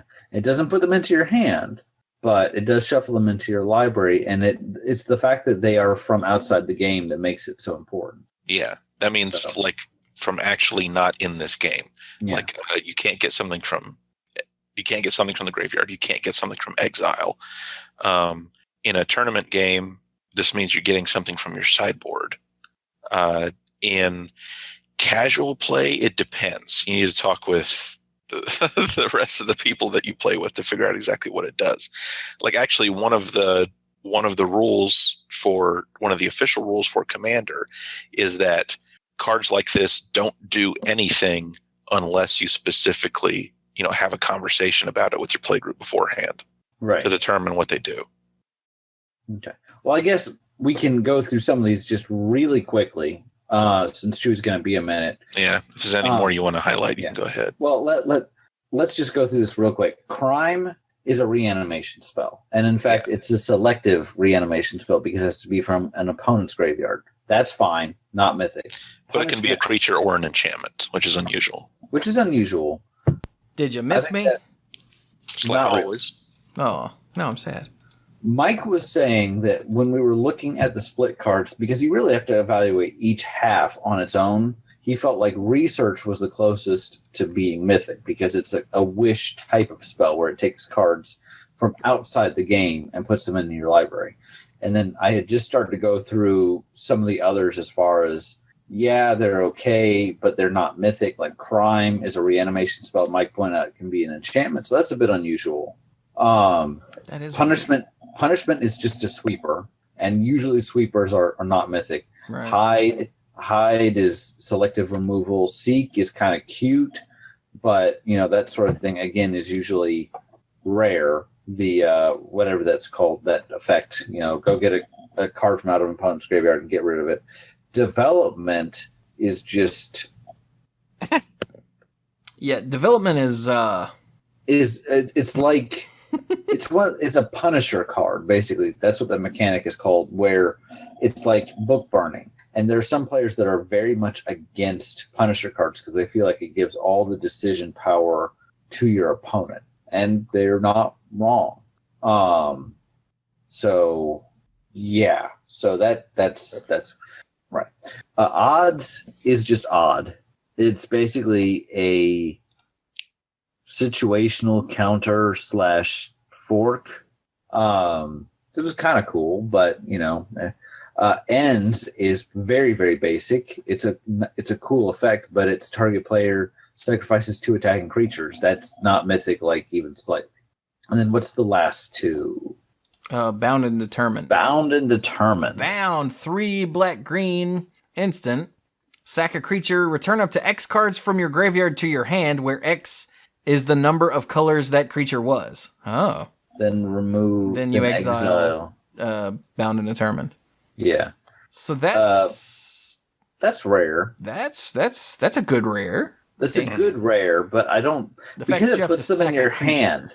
Yeah, and you have to sack a creature and you have to put them in your hand. And then determined. Other spells you control can't be countered. Draw a card. That's situational. So bound is really cool because if you have, some random 5-colored thing, you go get 5 things back, but then that's best case scenario. Most of the time you're going to get 2. Yeah. Maybe 3. But so you're down 2 cards, bound, and then the creature, and you get back 2, maybe 3. Yeah. When you look at it that way, it's not so great. Yeah. So of all of these, I think research is the closest, and it's funny because development is not. So I think R&D would be if I had to pick one as a mythic, it'd be that one. And Dirk almost died. Dirk, you all right? Oh, I thought I'd muted. All right. Well, now why don't we open it up to the rest of the multicolored cards? And what multicolored cards does anyone think are possibly mythic? Dreadslag. Sorry, I couldn't get that out with a straight face. Poor Dreadslag. I really, for a while there, I tried to make it work, but no. Yeah, Dreadslag says, awesome if you're hellbent, otherwise it's ass. And when you draw any card for the turn, it's already just like, Rakdos. Nothing like a 5-mana 1/1 with trample. Ooh, dog. Rakdos Augur Mage was going to be awesome because it was an invitational card, but they made it weird. So yeah, they were trying to balance it like it used to be better, but they're like, maybe that's a little too good, and they tried to shoehorn it into these colors that it wasn't originally designed under. But yeah, it was submitted as a mono black creature. And it's funny because like with Solemn Simulacrum, they took a invitational card and they literally made it better because they took a card that was going to be green and blue and made it artifact so everyone could play it because it fit the set. Here, they took a mono black card and made it harder to play because it's a gold set. And they gave it first strike, but with an ability that you could tap, but only during your turn. And I only bring it up because it is an invitational card. And I think I tried to make it work for a while, and it just never really worked. You weren't alone. Yeah.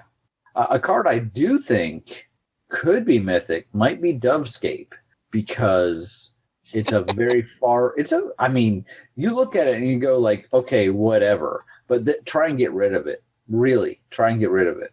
Unless you've got like monkey, the Tabi orangutan or whatever it is. Dovescape for 3, and then 3 white-blue hybrids. It's an enchantment, and I really need Oracle text here. It's probably not that far, but let's just get it up. Whenever a player casts a non-creature spell, counter that spell, just straight up. That player creates X 1/1 white and blue bird creature tokens with flying, where X is the spell's converted mana cost. And you look at it and you go, well, that just seems kind of dumb. And then you look at the disenchant in your hand, and you're like, I have no way of getting rid of this. So I feel like it changes the way the entire game is played, and it's a fairly powerful effect, and it's symmetrical. So I think it could be mythic. I'm on board with that. Yeah, Dovescape is that. Dovescape is that sound I made. It's very bizarre, but it's supremely powerful against the right thing. Mm-hmm. It's even supremely powerful against the wrong thing. But one of the things that we like to look at for Mythics is that it does this make the game change fundamentally. And yes, it does. Yes, it does. Okay. Well, what is something else? I'll step back now. What is something else that somebody thinks could be mythic? they really wanted Wind Reaver to be, but it's just not good. The art is fantastic. Oh God, it's so good. And they're like, it's very Morphling-esque. But nowhere near as actually powerful. And I remember people were raving about it because I guess they wanted it to be good. And I think I remember also several of us being like, I don't get it. Maybe I'm just not a good enough player, but I just don't get it. When it turned out to be nothing special. We were right. Okay, so. What was that? What was what? Whatever you were. I always did, and then you stopped. I always wanted to try and figure out a way to use it, I think is what I was going to say. Oh, okay. But, okay. So, something that is mythic, maybe? Yeah, I'm out for Azorius. There's just nothing really for me. Okay. You good in Azorius too? There's nothing there. Yeah. What about Rakdos? Well, what do you think about Pride of the Clouds? Is it too normal? It's too normal. It's pretty normal. I mean, it has the chance to get big, but it's a very almost tribal-esque creature card. Yeah, like if flying were a tribe, right? Then yeah. This to me is like Amaro. You know, it has the potential to get really big, but okay, that's fair. Okay, so Rakdos. All jumping on that train, are we? I mean, Rakdos, but then anything else? I don't know whether to say Reign of Gore. Probably not. I think probably not. I see where you're coming from. For a black and a red enchantment, if a spell or ability would cause a player cause its controller to gain life, that player loses that much life instead.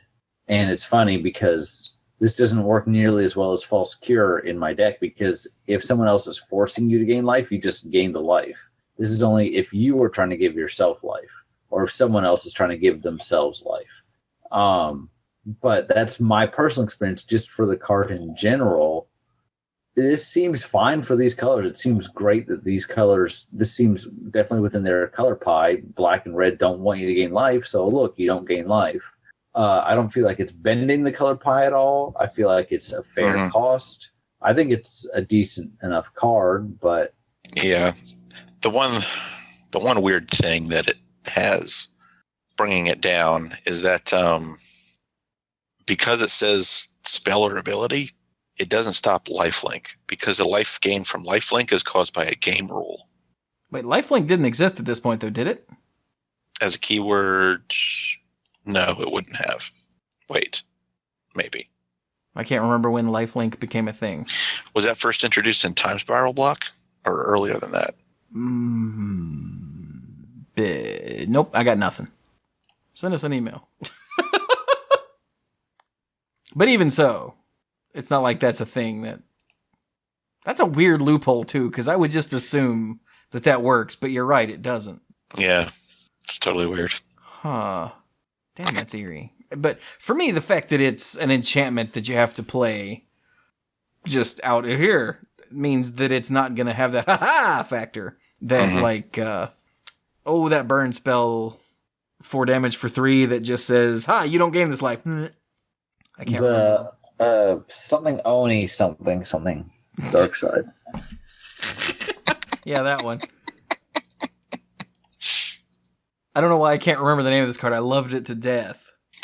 Say it one more time.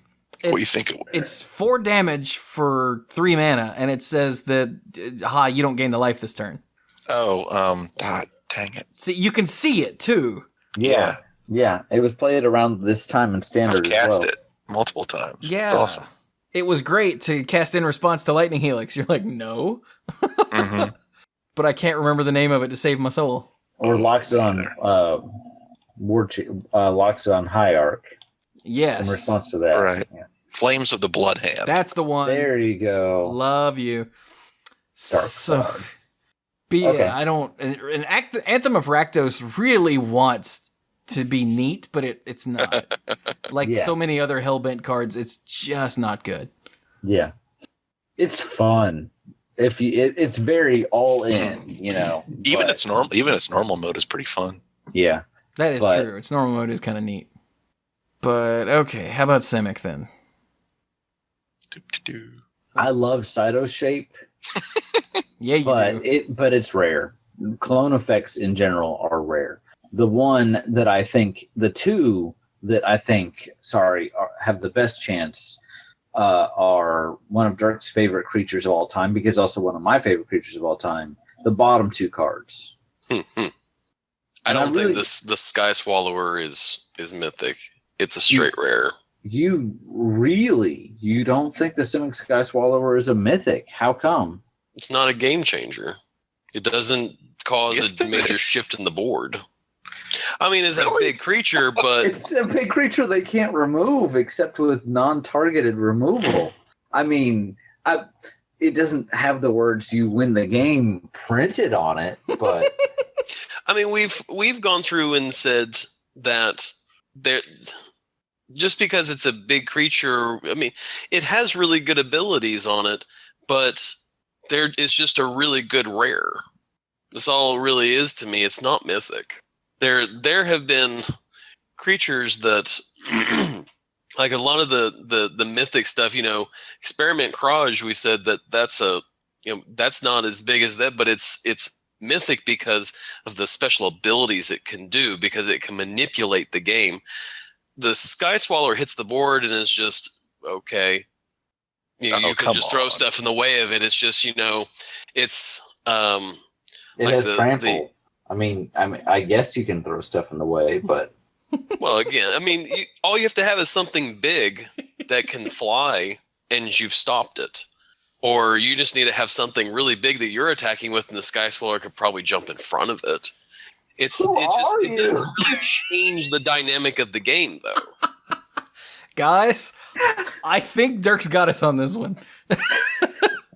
Dirk says no for the Simic freaking Sky Swallower. That means it is clearly not mythic. it has Simic in the name.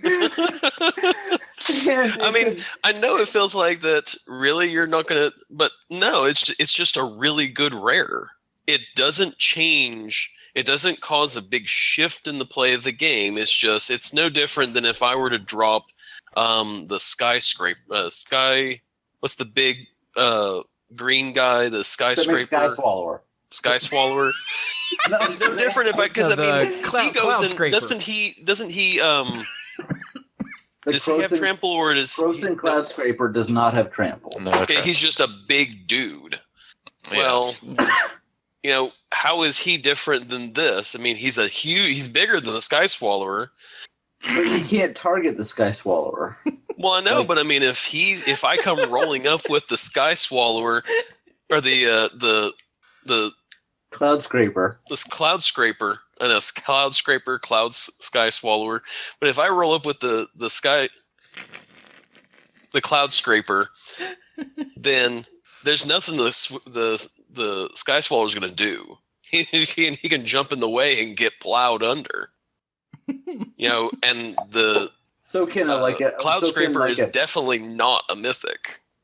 Okay, that's fair enough. This is I may be having a lively conversation with you, but I actually really value your opinion here, because I just kind of I assumed that you'd be like yes, but I really appreciate your insight into this. So basically, what it comes down to for you is that there's nothing about this that you feel really. I don't feel like it changes the dynamic. When he hits the dynamic board, of the- he doesn't cause a major shift in the game. He doesn't do anything interesting. He doesn't cause He's just a big dumb creature. he's just a really good big creature, and that's really what he comes down to. There have been many games where me playing the Sky Swallower was just like, oh, thank goodness, now I have something I can throw in the way. Who will actually stick around for a little while, because the other things on the board have been just trouncing me. And he's just there to be like, oh, thank goodness I have a blocker now. And that's all he is. He didn't cause a major shift in the game. He just meant that now I can actually, not feel like I'm about to be beaten down each turn. And that's not what a mythic, when I think of a mythic, I think of, all right, I've got something that's going to start shifting the game in my favor. Or there's going to be something interesting that's about to happen to the game as a whole, that our play group or whatever match we're in, that something interesting is going to happen, or, oh my gosh, this hit the board. Okay, guys, we need to readjust our focus. And this does not do that. Dear listeners. Yes, I mean, if it were to be somehow snuck out early game, yes. That it would be very much what are we going to do about this, guys? But mid-game, when he's going to show up, yeah, he's good, but he's not one where it's, again, there's tons of cards we've played that when something hit the board, we thought, oh no, that's a problem. He doesn't really meet that because he's got very static abilities. He doesn't have something that says, okay, I can manipulate this to my advantage. Again, the Experiment Kraj feels like he's mythic because I can, he's not big, but I can go, hey, Chewie, you got a cool card over there. I'm going to give it a +1/+1 counter. Hey, thanks. And you go, hey, thanks, that's great. And then I go, hey, guess what my guy does now? Oh, crap. And then all of a sudden, that changes the dynamic of the game. But dear not every listeners, card- I would like today to live in infamy. This is a day that Dirk considered a dumb red rare enchantment as a mythic and immediately turned down Simic Sky Swallower. Just The most Dirk card that doesn't say elf to ever be printed. Because Dirk knows. I am totally with Dirk on this. I'm just blown away that Dirk said no. Like, the Simic Sky Swallower was a massive force in Standard at the time. Because it's a huge finisher that your opponent can't do much about unless they have their own. And then it becomes a game of math. Like, do I block? Mm-hmm. But it really is just a big, stupid creature. It's a really good big, stupid creature, but it's just a big, stupid creature.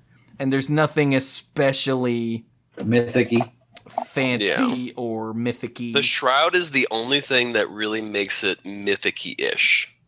What do you think, Mike? Yeah, Mike. I would have picked it pretty easily, but gosh. Oh, okay, wait, now. I forgot to add my addendum.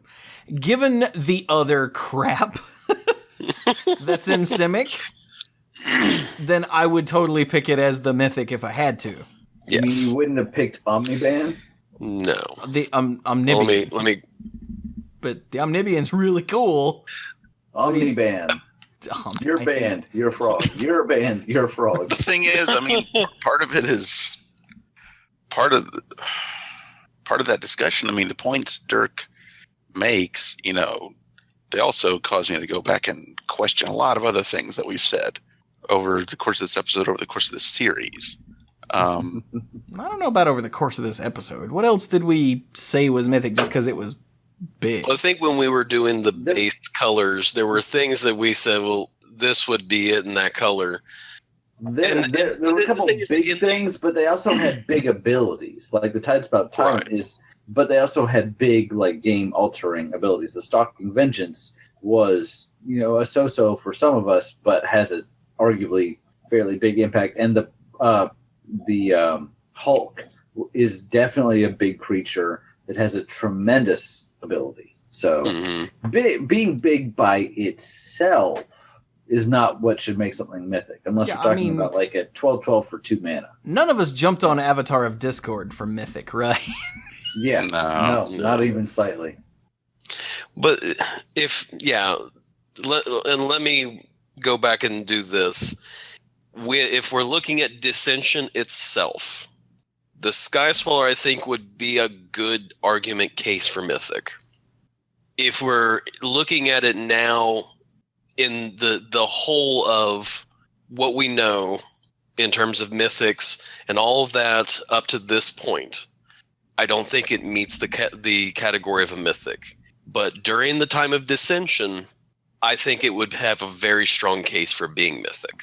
Which is usually how we frame these, is in the time that it was released. Oh, see, I'm just looking at it like compared to the other stuff in its colors. What about Void Slime? No. No. Okay. It was a no for me, Wait. but it was like a half no. Where's so the oh, there it is. Biomantic. I completely missed Biomantic Mastery. What does this do? Draw a card for each creature target player controls, then draw a card for each creature another target player controls. Damn. You draw a lot of cards. possibly draw a lot of cards. It's situational, but at the end, it's a 7-mana draw spell. Mhm. So That's a really what? Yeah. I have no memory of this card. I just realized I hadn't seen the hybrid card in Simic. well, if you stare at it long enough and you wake up tomorrow morning, you won't remember it either. I see what you did there. All right. Well, I think that actually was a really good discussion to end on, because I think this highlights just not that, but like the Simic Sky Swallower. I think that highlights just how this is ultimately a matter of opinion. And for anyone that writes in and says, "Well, we did a good job," or "We missed this," or "We've changed the opinion," again, it's all very subjective. So there are some hardline ones where all of us completely agree right from the beginning, Protean Hydra, Protean Hulk, etc. But there's a lot of room, I think, for discussion, and I think that's a good thing. So, anything else we want to say about Dissension? Yeah, there are probably like commander players that are saying Biomantic Mastery is totally mythic. Or Omniban. Omniban. Wait, will you stop that? No. Well, Amoebian feels like it's an incredibly funny card. It's definitely not mythic. No, not at all. But the simple fact that if you have no way, if you attack into this guy, and you have again just a wall that's a 3/4 something like that, you can attack, and the Amoebian goes, "You're a frog." And the guy goes, "I'm a frog," and then he gets squashed by by something that can actually that can attack for 3. Or has a 3/3 power. I just have this just picture. I just have this picture of a dread slag going, "Beard it," and then dying because they've got one card in hand. Like. So Omnibian, just because we didn't say, it's a 3/3 for 4. It doesn't matter. But you tap it, and target creature becomes a 3/3 frog until end of turn. As Dirk so eloquently put it, "You're a frog." Oh, I'm a frog. Oh, Jesus. Because I just look at, like, again, Experiment Craw is just sort of the one that's sort of just an example. You got this big giant creature that's come lumbering in, and you're like, "You're a frog." And then it's like, "I'm a frog." And then Experiment Craw goes, "Huh?" And like steps on it accidentally. And it's like, "Oh, my dude just died." Freaking legendary ooze mutants always stepping on people's frogs. Oh my god, the Sky Swallower discussion. This was neat. Well, and the thing is that we've been emailed about readjusting our mythics and all that, and the thing is that Wizards has had times where they said, "This is this, we consider it this," and then they've had to go back and readjust it because it's one where it can kind of go into either. And the Sky Swallower really is right there on the line, that it does feel like it could go one way or the other, depending on what situation that you look at it through. In retrospect, again, I don't want to get back into this, but again, depending on what lens you look at it through, it is a mythic. Depending on if you look at it a different way, it's a rare. A really good rare, but it's a rare.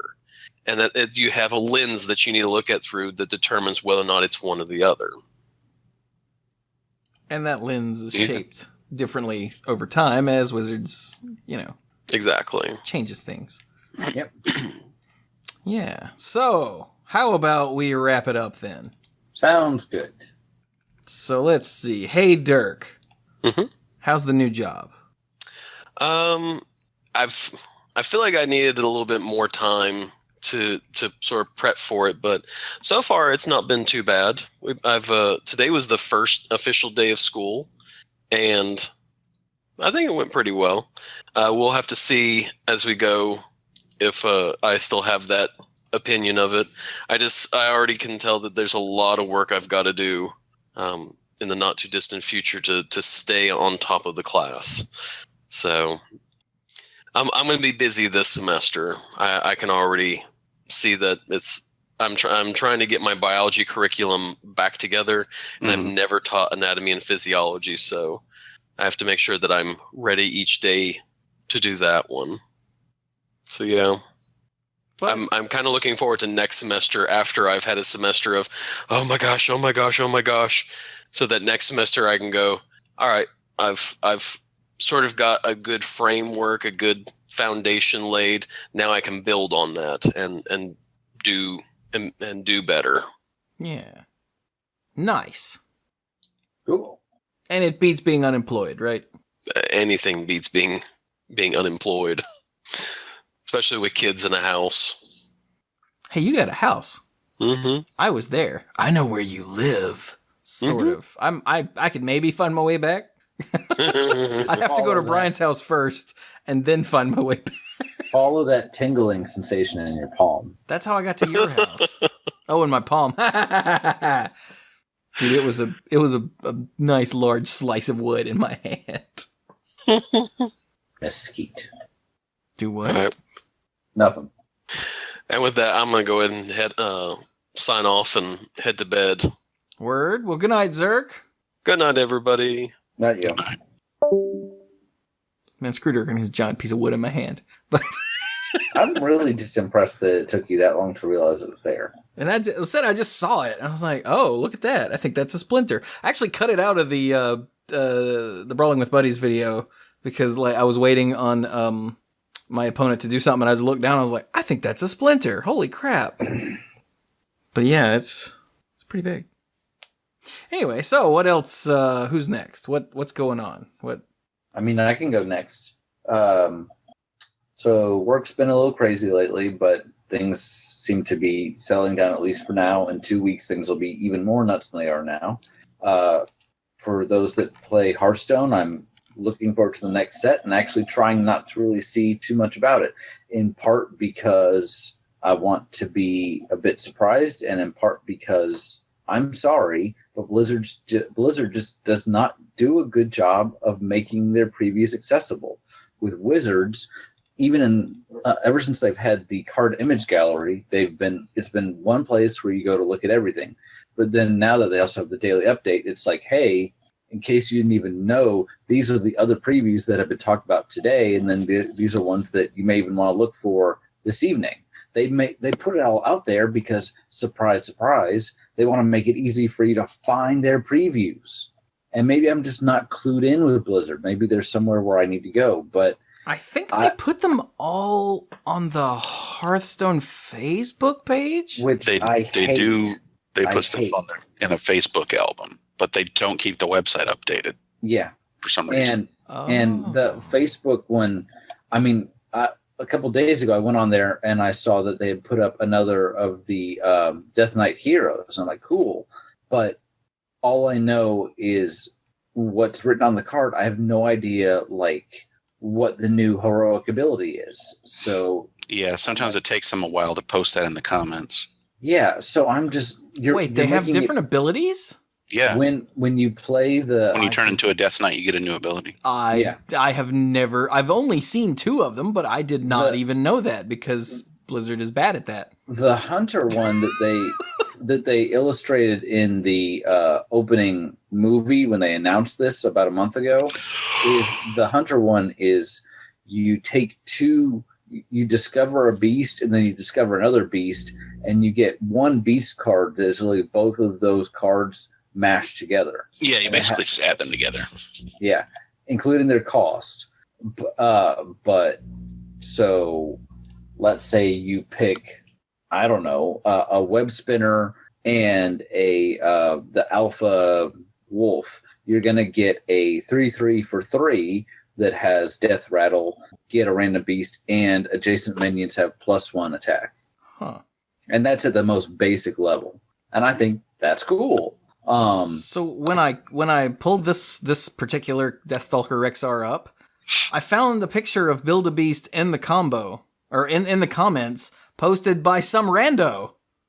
Oh. Not by Blizzard. Not by Blizzard, and if so, it's not, like, there are 50 comments and I'm only looking at the first page, but you'd think that would be in the first part. I don't get it. I'm like, you want people to buy your product. You want people to, get excited about your cards. Make it easy for us to do that. The problem is that Blizzard doesn't. The problem is that Blizzard hardly has to try when it comes to encouraging people to buy their stuff. That is true. So they never learned how to do it correctly. Yeah. But there's so many good examples. Yeah, especially Magic. Yeah, Blizzard can post an image with the word "soon" on it, and everybody will lose their damn minds, because that's what Blizzard does. Is they post a picture with the word "soon" on it with a trademark. Soon, TM, and Blizzard fanboys will crap their pants. Let me see Wizards of the Coast try that. Put up a random picture that says "soon." Magic people will be on Twitter being like, "What the hell is this crap?" Half the people will be like, "This is terrible," and then other half of the people will be like, "They're doing away with the reserve list soon." Yes, finally. Oh God. Anyway, my final thought really is, though, I was kind of building up to this, was I have been trying to do as many of the quests as possible, and something I have found a bit frustrating is how much this winter celebration wants me to play Arena, and I realized that when I got started with Hearthstone, I was playing Arena quite a bit. And then ever since they have added more and more and more expansions, and especially the big thing for me was that when Arena didn't necessarily give you packs from the latest expansion, I just said, okay. And then every now and then I'll go in there, and even though I love drafting in Magic, I love it to death. I just have a hard time with the Arena because it's so hard for me to figure out what I'm even going to try and get next, because there's no rhyme or reason to rarity. And so the last couple of weeks now, I've done a couple more arenas because they're like, here, do some free arena runs. I'm like, sweet. And I have not been having fun with it because I've been doing terribly. And that's my fault. I just haven't been doing it, I guess. But it's been a reminder of, should I get back into Arena and not save up my gold for new packs? And the answer is no.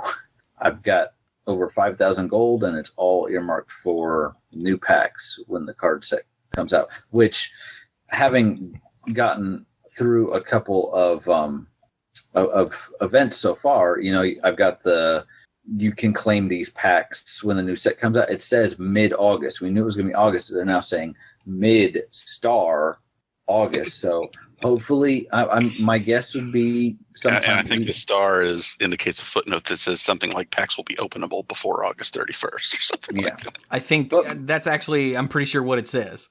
Yeah. But so hopefully then in the next couple weeks. So looking forward to it. And then I am also, at this point, I'm going to try and go to game day this weekend.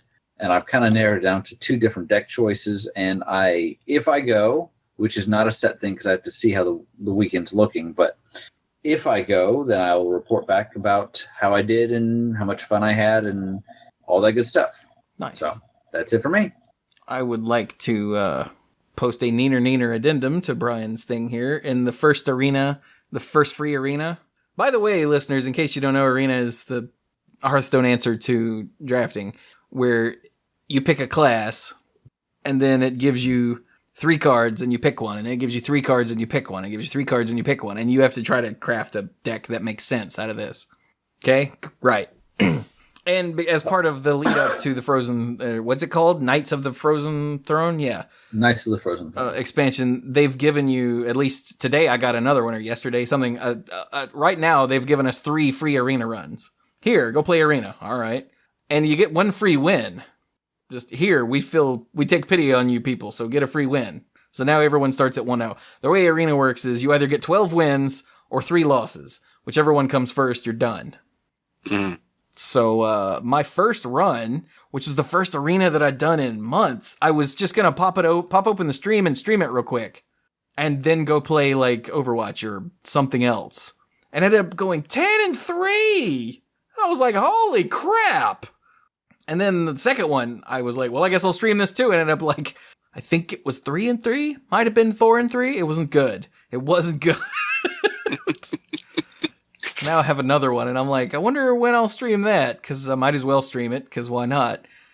But yeah, I was happy. 10-3, I'm pretty sure is the best I've ever done, even though it was only 9-3. I tied for the best I've ever done, because 10-3 is, I'm pretty sure, the best I've ever done, because I don't play Arena. Well, good for you, neener. But yeah, I just kept getting wins. And I'm pretty sure that a bunch of those, at least half of those, probably more, were because a bunch of people that don't play Arena were playing Arena. Because I had some question, what? Why would you do that? I guess I'll just win then. So yeah, it's just very weird. Anyway, I just thought I'd throw that out there before Brian left. Yeah, well, I'm not leaving yet, unless you want me to. How about you, Mike? Do you want Brian to leave? I mean, what have you got? What have I got? Nothing in particular. Work was just kind of boring, so I try not to just completely goof off when there's no work to do, so I just spend a lot of time reading a lot more news than usual. Which, let's face it, in this day and age, that's just a different flavor of goofing off. Yeah. I mean, things are just as crummy as they always were, except just a little extra weird than it ever was. Goodness gracious, everything is so weird. All the time. Mm-hmm. But yeah, let's see. I don't know if I'm going to try for Friday Night Magic this week. Probably not.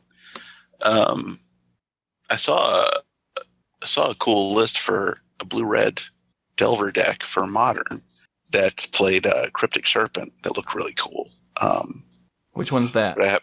Cryptic Serpent. That's the for 5 blue. It's a 6/5, but it costs 1 less for each instant and sorcery in your graveyard. Oh, right. Mm-hmm. Yeah, a couple of those.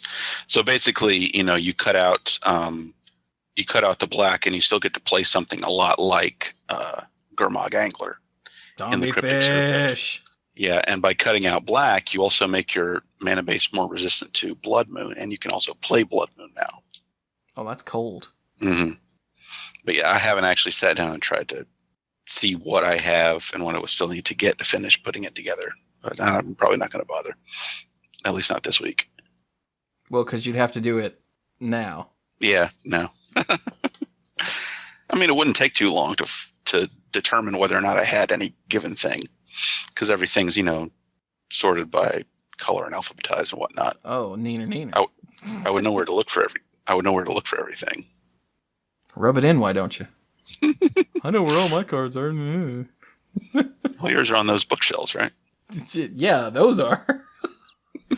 Not the ones in the floor and in the kitchen and in the... Yeah, hanging out under the toilet. Dude, I got Magic cards there. I don't even play Magic hardly anymore, and I got cards everywhere. I don't understand how people that do play Magic do it. I just kind of stopped getting cards at some point. Anyway. Word? Is that it for you then? It is. Fair enough. What have I been doing? I've been streaming Overwatch because Doomfist released, and he's entertaining. How so? How is he entertaining? Because he's insane. How did I describe him? He's the bastard son of Reinhardt and Genji. And if you play Overwatch, you go, oh. And if you don't, that means nothing to you. But he's incredibly mobile.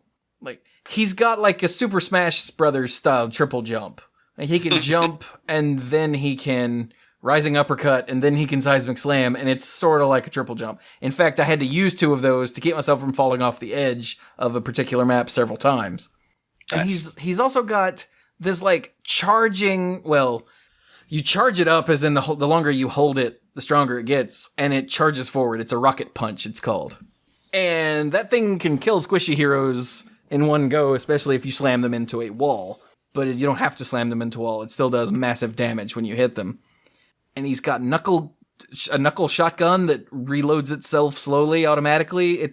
He's crazy, and especially because he's so bizarre. They gave us a 6v6 elimination mode that's all Doomfist.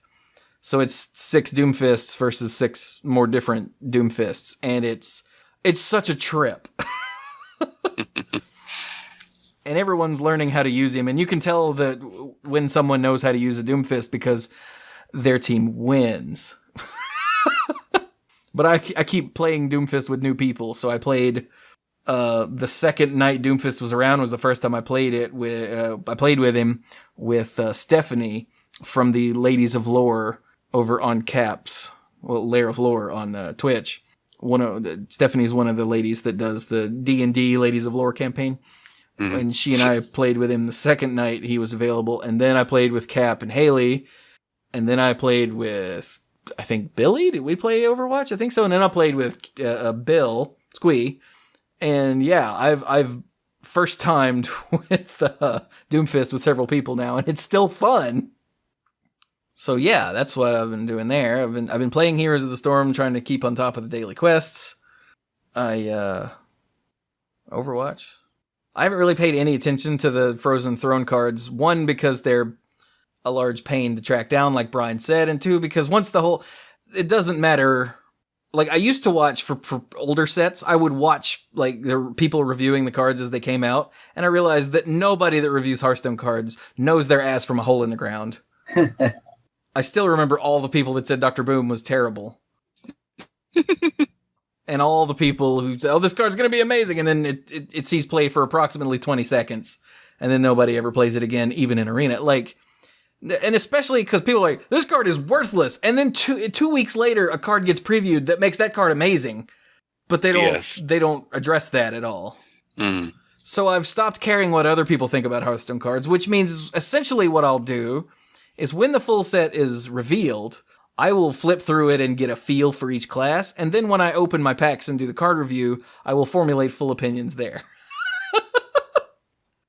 So I didn't even know that the Death Knight heroes had new abilities. I thought it was just gain some armor and have a battle cry, like, because that hasn't been made obvious anywhere unless you go looking for it, and I'm not going to go look for it because eventually I'll just open one. Okay, so I guess you didn't watch the introductory video. I also didn't watch the introductory video because I don't have time for that crap. Yeah, And I don't blame you. Some of those are just so bad. I purposely did not watch the last whatever dumb video they did for Journey to Ungoro. Yeah, I think I watched the first one, and I was like, first two were so terrible. Yeah, I watched the first one. I was like, that was so dumb. I'm never watching another one. So yeah, but yeah. But this one wasn't a bunch of stupid skits. It was actually them talking about stuff. Oh, okay. Well, I might go back and watch that then. Yeah. Thanks for the heads up. So over on Twitch, like I said, I've been playing Overwatch. There's another Overwatch event coming next week after, something like that. The summer games are coming back. So I'm sure I'll be playing a lot more Overwatch then, and Cap and I and Bill and I will be streaming it. So before that, I really want to play the next chapter, episode, or whatever you call it, of The Walking Dead, now that the copyright issue's over and I can, keep going forward. The problem is, you have to be in a certain, I don't want to say mood, you have to be in a certain mental place to play The Walking Dead, full stop. Mm-hmm. And then you have to be in a certain place, turned to the side, to play The Walking Dead and be entertaining while you play it.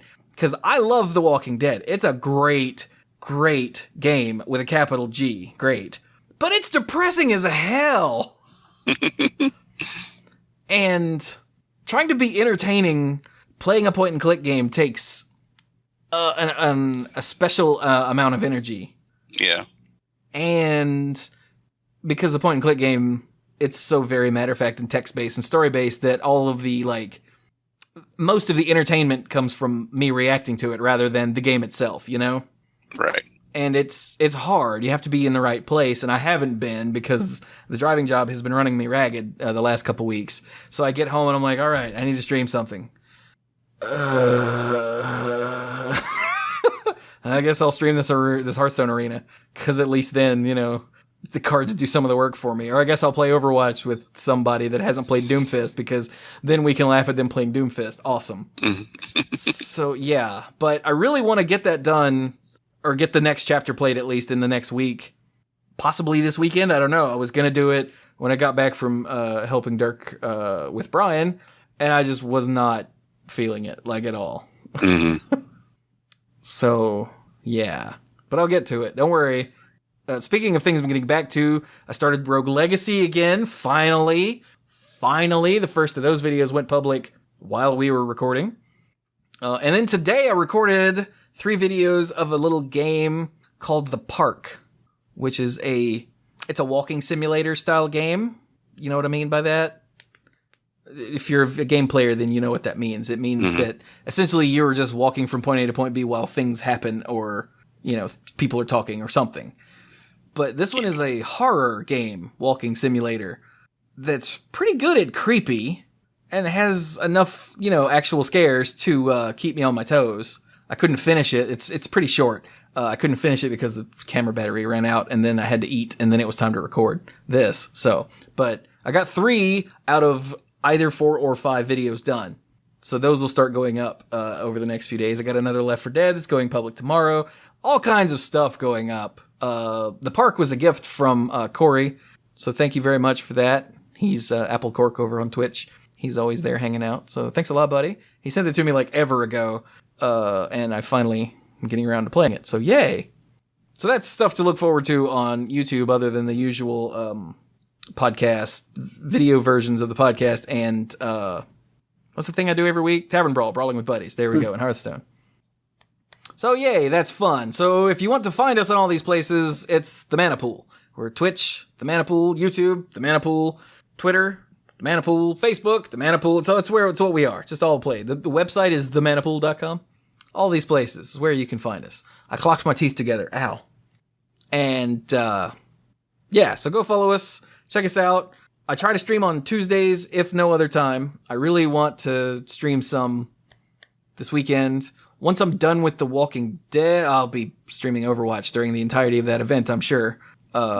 Because it's an event. And you gotta get all the new swag. Damn it. Stupid Overwatch addiction. I kicked it. I didn't play Overwatch hardly at all for like 3 weeks after the last event. And then Doomfist came out, and I'm like, hey, let's try him. And he's fun, so I keep playing. So now I'm gonna back off again until until the event starts, because then it'll be hardcore into it again, and then I'll be tired. But yeah, I finished Shovel Knight. Like I said, I really want to play some more Rogue Legacy and try to actually get somewhere with it. The last episode went up in April, and that's when I had that insane run where I killed 2 bosses in one go, which was nuts. And I didn't touch it for several months because busy.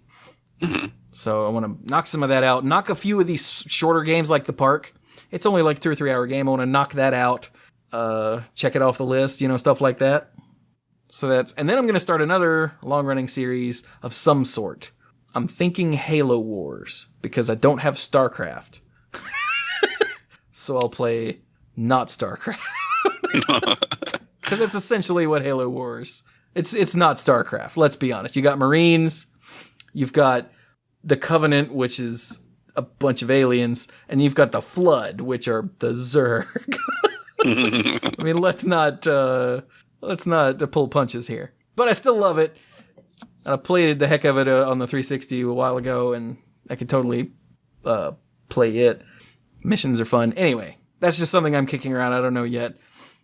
But I'm going to knock out, like I said, a few more short games, and then do another long-running series, and then go back to Shovel Knight at some point and do the Plague Knight campaign. Yeah! I'm very excited. And of course, as soon as I make all these plans, they'll call me for a drive. The reason I had to step away early is because I have a drive for tomorrow morning. He sent me a message at 9:15. I saw it at 9:45 and responded and checked. They needed 3 drivers, so checked with the parents. Now all 3 of us are going, but at 9:45, the dealership closes at 8. What the hell? So yeah, everything's terrible is what I'm getting at here. So, but anyway, if you would like to help support the show in any way, the number one thing you can do is listen, obviously. After that, spread the word. Tell people about us. Hey, these guys talk about magic, and they're really stupid. You should listen to them and laugh at them. You can go check out the YouTube videos, watch those, subscribe to the channel. That's awesome. That helps a lot. Spread the word, that sort of thing. If you enjoy what I do, share videos, that sort of thing. Reddit? I don't know how that works.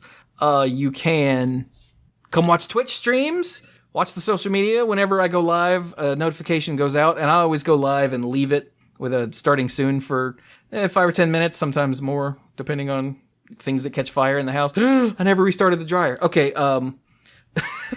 sorry. You can subscribe on Twitch, which either using Amazon Prime or for $5 a month. That's a way to support us. Or you can go to Patreon and be much more direct about it. You can, if you so choose, get YouTube videos and Mana Pool episodes early, or you can get early stuff and get the odds and ends, all the stuff recorded before and after both Monday Night Magic and the Mana Pool that's uncensored and unfiltered, and us just being us.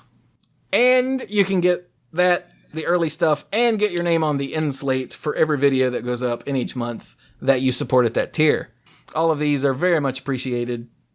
Everything. Like I said, even just listening. If you're listening right now, thank you so much. I say it at the end of every episode, but I really mean it. Yeah. And just remember, everything's awesome. Everything's not awesome, but everything's what you make it. So just make everything awesome. Right? Oh, okay. Yeah, everything isn't awesome. Most things kind of suck, but it's how you deal with it. And look, everything's awesome. Just like that. So,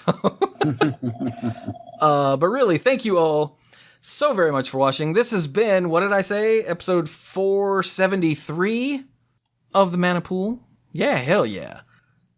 Thank you all again so very much for listening, and go play some Magic.